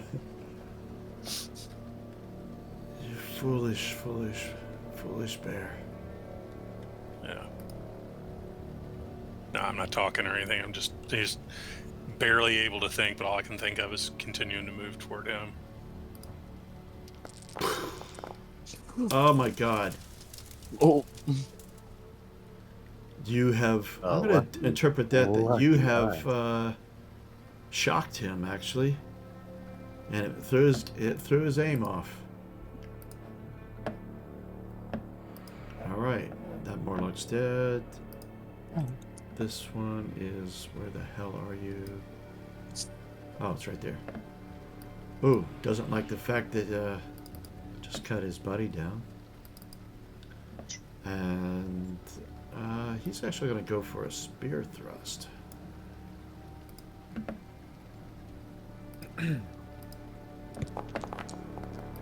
wow. Single. And Connie has armor. Unsuccessful. Damages said armor, which is her scrap armor. And she takes a point of damage. Is it 2 points of damage? Oh. And she is broken.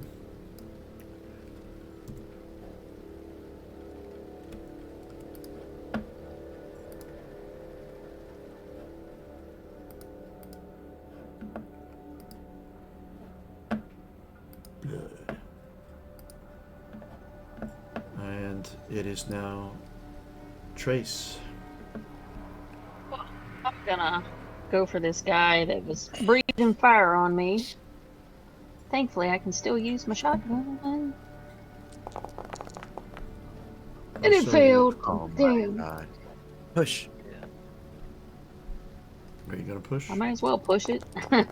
Oh, Oh my Son of a bitch. god. you have That's damaged your shotgun. ridiculous. It should they have said automatically reduced it if the coding is working. We're doing Yeah. terribly. Yes, it did. How much energy points do you have? Oh, they're full up Trace. mostly, except for And- what they've used. You can still use your drone then and get an extra attack. I'm reading Oh. what you linked. Oh, yeah, I was trying to see if that used my processor. It doesn't actually say that it uses the processor. You could send that out. Yeah, let's do that. Let's send that out. So use up some EP points. If you want. It's your choice. Yep. You can let Send it. out the drone. Alright. Oh, we still don't have a token for that. Keep forgetting. Okay, where are you going to send it? To this Alright. guy that's white. Alright. What are That you was the doing? one that's been doing the fire. Just It is. it's gonna use its shoot. Its Okay. laser weapon. Okay, how many EPs are you spending for that shot? Or can it only do one? It can only do one. Oh, okay.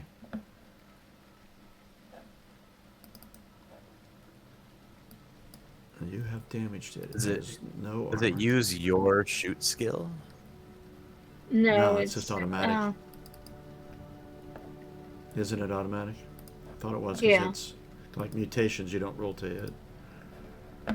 Alright. It says you roll it, but you can't push it. Oh. yeah, it's kind of Weapon weird, damage but 1. I think you use your own shoot skill. You just can't push it, and it's weapon 1. Go for it. It has no gear bonus, it says, which makes it sound like you're using your own skill for it with no gear bonus. I can see that. But, okay. I will roll. I don't know if you see it, Andy, but she linked it in the chat, and that's just I'm just reading it. Oh. That's how I interpret it. Oh, program level 3. So that means it's got 3 dice on top of Drone has servos 1, stability 3, so it actually has 6 dice. Oh, So you do you need to re-roll that actually.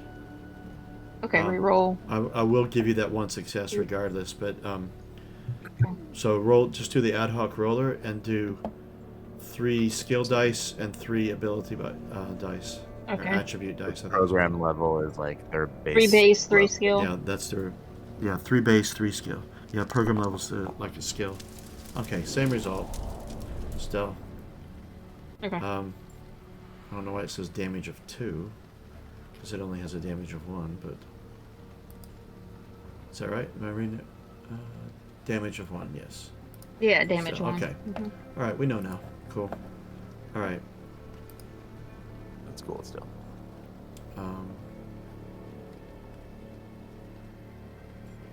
That one over there. Yeah. Jumps down. Oh man. Fuck. Give me a hug.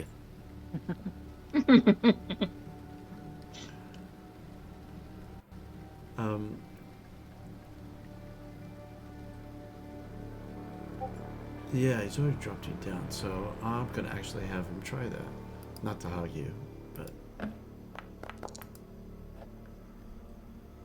And he missed. Bit of that sugar. Do you make him touch you?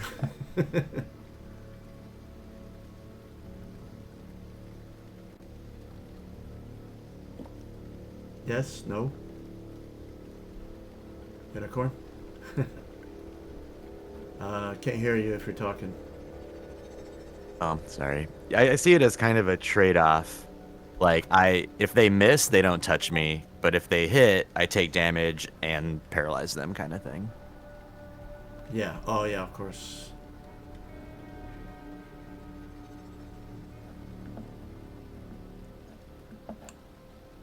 So that makes him... He's broken in his own special way and is wandering off. Alright. Morlock, where are you? Out here. Runs up to Ren. Ren, you're actually up on this platform, aren't you? Yeah, And he can try. he will try. Let's see. Okay, his ability is not terribly useful for right now, so he's going to use his spear. And misses. He tried and he failed. And McKellen's turn. Is Liz still conscious? She is, but she's rolling. So as soon as the top of the round is, she's going to be out, not on fire anymore. Yeah. In which case, I'm going to just use my maneuver to move in between Connie and the Morlock. But please, she's just a child. Just physically block her. I know who's going for an experience point. Yeah, exactly. All right, top of the round. Liz is no. Oh, Algernon, your go. I'm gonna. Okay. I'm going to use my This is maneuver not to run up the boxes and just right up to crude tar. There you go. And then I'm going to spend 1 mutation point to use my tongue attack, which I'll link it again here. So it technically is used to catch small creatures and objects, but kind of implies it automatically touches something with my tongue. And because I'm secreting my poison, any direct physical contact does 5 damage of confusion. Again. Paralyzing. So I'm gonna roll my misfire, and it's fine. How long does that And that- paralyzing poison last, though? I think it lasts for an entire combat. Like, Oh, that's if you look at it too. It doesn't actually really clarify, but all right. this human toad isn't. I was looking for more info on human toad, but it's not in the journal. I Yeah. don't know where that one. I mean, to grab someone who's resistant, I think you'd still have to make some sort of an attack roll. But Well, I'm basically just touching him with my tongue. I'm like, my tongue goes all over the place and catches anything, hits, and it touches everything within nearby range of me, basically. So you're just trying to parry like poison. Yeah, that's the thing with these mutations is that there's no attack roll with them. You spend the points and then it automatically hits. Oh, that's cool. It's a at first I thought it was OP, but then I realized just the finite amount of points that you've got. Well, plus this fight's proof that the enemies have been able to mess us up because they are all going as well. They get to do it too. So it's all All right. So you whip out that tongue, spend your point, and it does what? Wits? Confusion is wits? 5 wits. Oh my god. No more assault rifle attacking for you. Yes. Doesn't actually do any damage. It's actually really like the Frogman, how those kind of work together. And it is... My turn. Okay, lack of clarity, bewilderment, and misjudgment. Okay, we'll see how that plays out when it comes into his turn. I know. All right then. It's time for a Morlock. He becomes a Trump supporter. Yeah, there you go.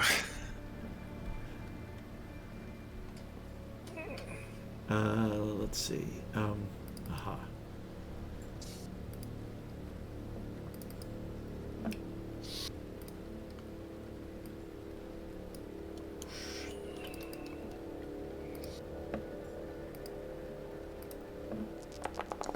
Attacks you with a spear. It does really well. I need you to roll your armor there, Trace. And remember, you've got -3 on it. Oh dear. Yeah. Does it give you On an the option skill? Yeah. Well, the armor. Well, it comes up with the base of skill, the gear. It looks just like all the others. How many does it just show you points for gear? Oh, gear is 5. Okay, okay. So make it 3. My bad. Make it 2. Oh yeah, make it 2. Right. You're right. You're right. Can't be losing my character. God. And your armor Fucking is hell. reduced again, down to Wow. 1 point of armor. And you take. Oh dear. Oh, this is something different. Servo. Yeah, 3 points of damage to your servo. 3 point. Oh, hell no. My Jesus servos are done. Christ! Wow. Is this all from the fire breather guy? No, it's a spear. He penetrated her armor, got right into the heart of it. Cannot move at all or use any programs based on servos.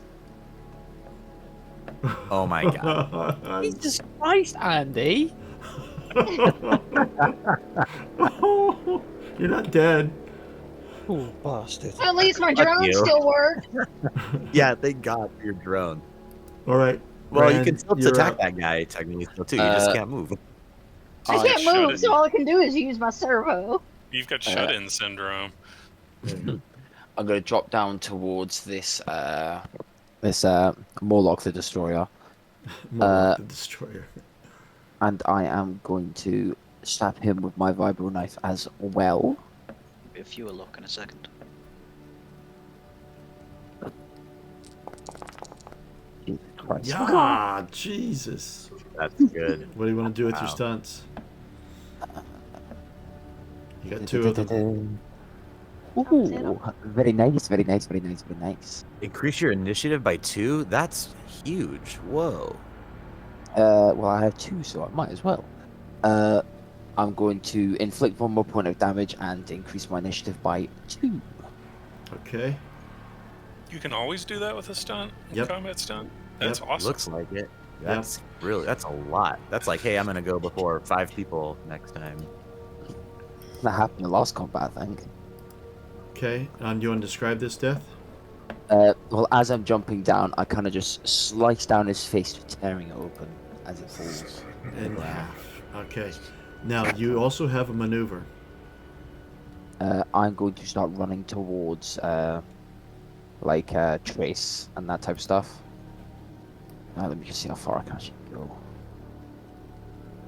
You can change ranges. Let's see. Let me get this right because it's a little bit vague. But range movement. So you Well, are. the initiative thing would be handy. I don't like that one. You can go up to.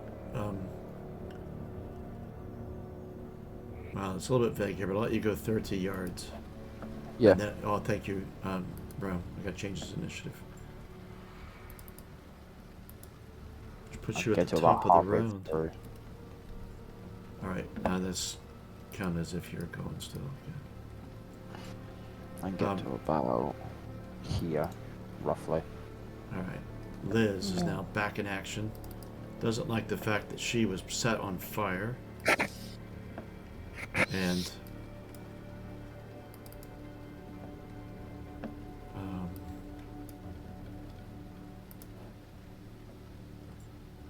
goes to, she's gonna go physical. She's gonna go with her scrap knife. Come on, Liz. Aha! Buries it in its throat.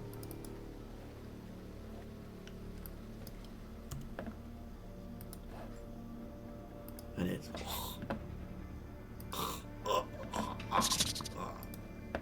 drops.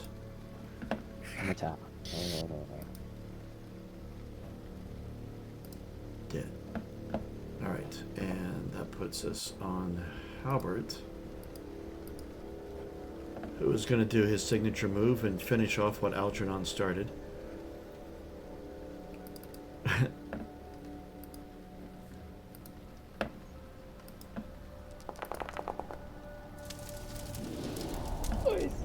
And manages to chop that one down. As well, cuts it right in the back because he doesn't quite know where it is or what's going on with it.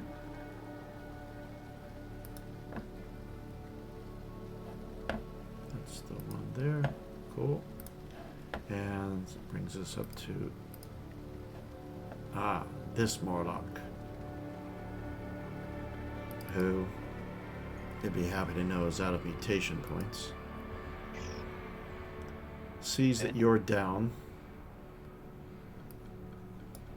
Off the Or measurement standing tool. and can't move.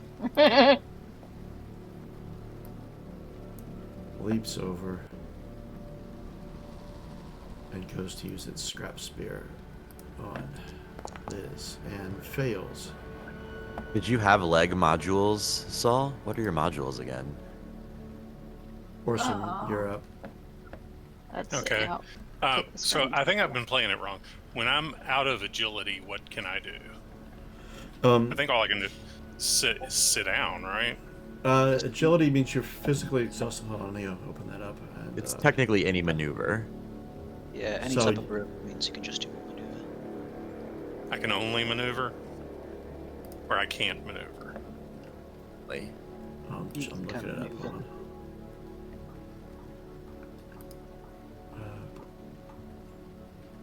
move one range, seek cover, get an item from your gear, pick an item off the ground, draw a weapon, aim with a gun, reload a gun, use an item, get into a vehicle, start Is a that vehicle. the stuff I can do or I can't do? Can. That's everything you can do. Okay. Those are your options. Yeah. All right. So yeah, he's just going to continue to stagger forward over here next to this guy. You can sit on him. Is he down? Oh, well, he's, Aimlessly confused. I yeah, guess. bewildered, misjudged. He doesn't quite know what's going on with himself He's right now. bewildered and misjudged. Is he holding a weapon? He's still got his assault rifle. But I'm it's just pointing gonna to the ground. I'm just gonna reach over and take it out of his hand. Yeah, there's no resistance. All right, Connie is broken and can't do anything right now. Well, she can maneuver. She's just gonna crawl away towards. She would crawl towards the car. Just kind of not sure what's going on. Krutar he's just sort of standing there looking at you dumbfounded. Oh, and I'm going to tell Algernon not to kill him. And Yes, sir. Trace, you're up. Okay, so shoot is still stability. I can shoot. So, this guy in front of me, I'm gonna attempt to take him out with a shotgun. Nice. Boom. Whoa, 3 damage base? That's Oh, yeah. powerful. How does it go? Oh, I'm gonna just shoot him right in the face. Just how casually you say these things. All right. This brings us to McKellen. Whoops. Yeah, McKellen. You have only one enemy left. One Morlock right there next to Liz. But I'm also broken. Oh. So I'm gonna go with Connie towards the cars. All right. Top of the round is Rand. You can close, distance, and attack if you wish. I forgot about Yeah. accelerator. Shit. Oh, that's the same How target. far can I get? I can get directly on him. Yep. I am going to. Just gonna get about 15 yards closer. Well, yeah. And then I am going to use my energy pulse cannon and obliterate this fool. This How many EPs are you mannequin. gonna? How many EPs are you gonna spend? one. Okay. He's already wounded, so that's all that he needs. And what happens to him? Boom. As my cannon like charges, like as it shoots, like swirls and then it just obliterates him. Bro looks like confetti. All right. Comes tumbling down. And we'll end the combat there because Krutar is actually defeated. By the skin of our teeth. Yeah, literally. That's probably the worst. The worst I've I done do to want you guys. to. Smack It's me not in gonna the go face. well. No, I think I'm gonna attempt to heal Orson at least to make him unbroken. But I have 1 dice to do so. Oh, No. It actually looked like it was gonna do it for a second. Also hard to do so without touching him. You know what? Let's push it. Hey! Push it real good.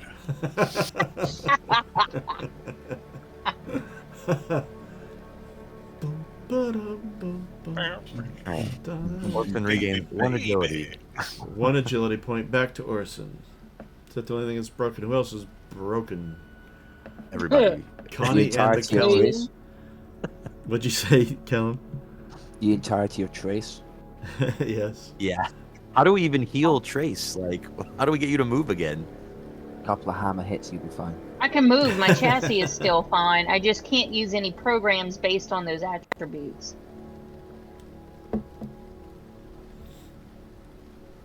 So my chassis wasn't damaged. But your servos are, Wait. so you can't like Oh. I mean, you can't like move your upper body or something. because here it says when an attribute is damaged, your score is reduced by the amount. It affect your capacity to use programs based on that attribute.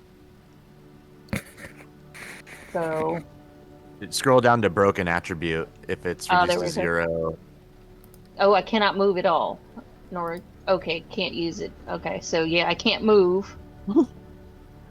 And processor, I can only express myself in short, simple sentences. Where are you No, seeing it's good. this? Because I don't have it. I want to make sure I've got it right. I don't doubt you. I just want to know. Where are you seeing Under it? Mechatron, and then under damage, and then kind Page of in the 90. middle. Yeah. Here, I'll Oh, right. take a If we can't screenshot. fix her, at least we've got cars to be able to get her to a mechanic quickly. So Who's gonna drive it though? Because I was the one that was driving. I can drive my car. Give me the Quick teach Skywheel. Rand how to do it. You can only teach someone using short, simple sentences to foot down. Go. Not so much. Oh my God, Trace, you are decimated here. Yeah. Let's Oh, just take was her a- back to the store and get a new one. yeah. What do we do with this pretty Roomba? brutal. I cannot Roomba. Okay. Shall we pause the game there and pick up next Yeah. time? Yeah. Yeah, that's the place to pause. Because there's a lot to figure out how to fix a couple of people and a robot. It's going to take 8 hours to attempt to repair Trace. It says repair roll takes 4 hours. If your network is 0, you can't do it to yourself, but I think you're okay with network. Yeah, but she Yeah, has my to. network is yeah. not damaged. But you have to roll and spend EP to repair. So you could fail your rolls and just have to keep spending 4-hour periods trying to repair you. Oh, I forgot to have you spend EP when you healed Rand, but that's okay. Oh, I screwed up, so we'll just leave it. Well, we did it overnight. We were at the Pure Plant. Oh yeah, never mind. You can do it while plugged in. You just Yeah, we plugged were in plugged while in. you do it. Cool. All right, let me get experience points going on for you all. The extension cord won't reach, Brian. It's the Hook me wrong up to the format. car battery. It's a European plug.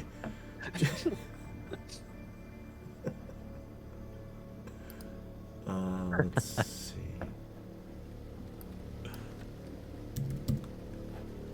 That's right. The longer y'all are out there, the better the arc's going to be when you get back. Don't worry. It's gonna be on fire. It just won't be there. Yeah. I'm a little bit. I'm going to have a statue of Orson built and ready. It's going to be great. People are worshiping it. Um, There's a That's, new I'm religion. that's literally one of the jobs. Is I was gonna say, I build was a pretty sure statue. statue is one of the jobs that can be done. All right, here we go, guys. Did you participate in the session? 1 point. Nope. Doors. Did you perform a day's work for the project? No, none of you did. Nope. Hey, Andy. Yeah. I only can. Oh, I'm an idiot. Never mind. Keep going. Sorry. Did you explore at least one new sector in the zone? Everybody Yep. but Vinny. Vinny. Did you sacrifice or risk something for your PC buddy? Nope. Nope.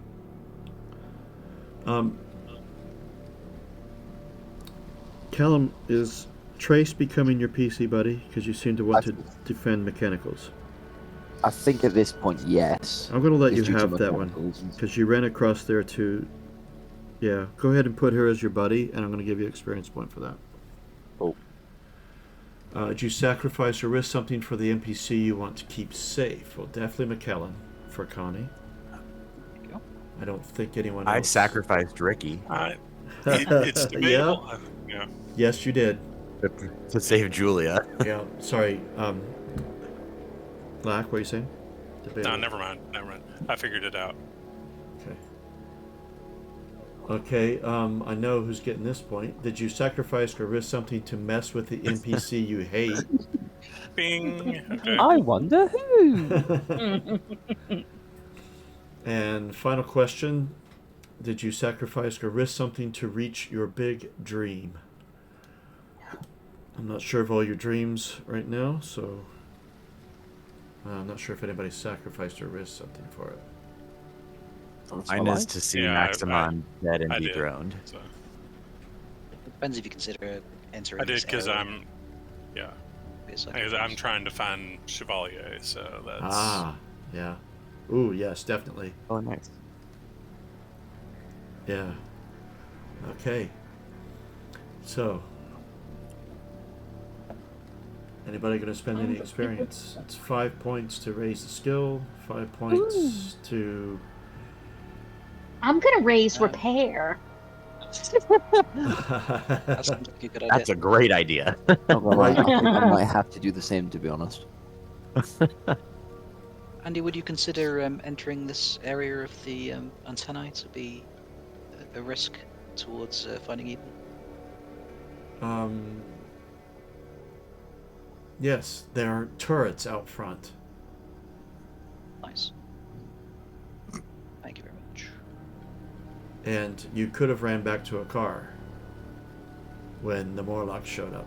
Of course, there's Morlocks behind you, so maybe not. Anybody else raising anything? So we got 2 repair rolls being raised. I'm looking at talents. Oh yeah, and you can pick up a talent. Totem Maker. Be right back. Build an amulet or talisman to get a bonus to scry rolls 1 time. I think I'm going to raise my heal.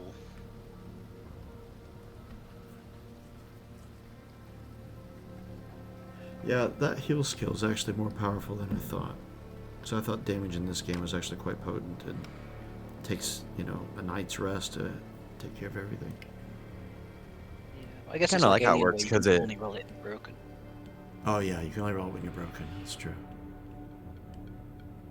I like that it kind of forces other characters to use their turn to like get you back into the action without. It's only if your strength goes broken if you like maybe die. Yeah.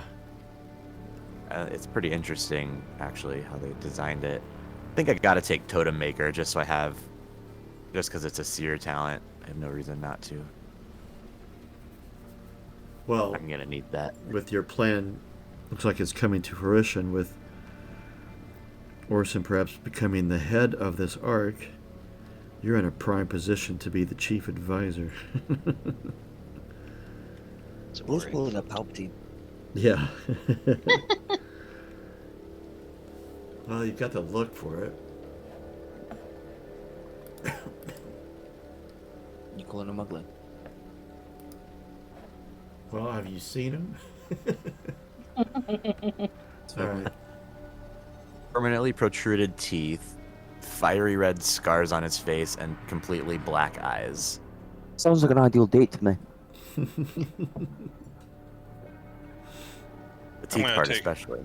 I'm going to take a point of force, be able to push things open and stuff easier. Oh, you have no idea how that's going to come into play in the next session. Or potentially so.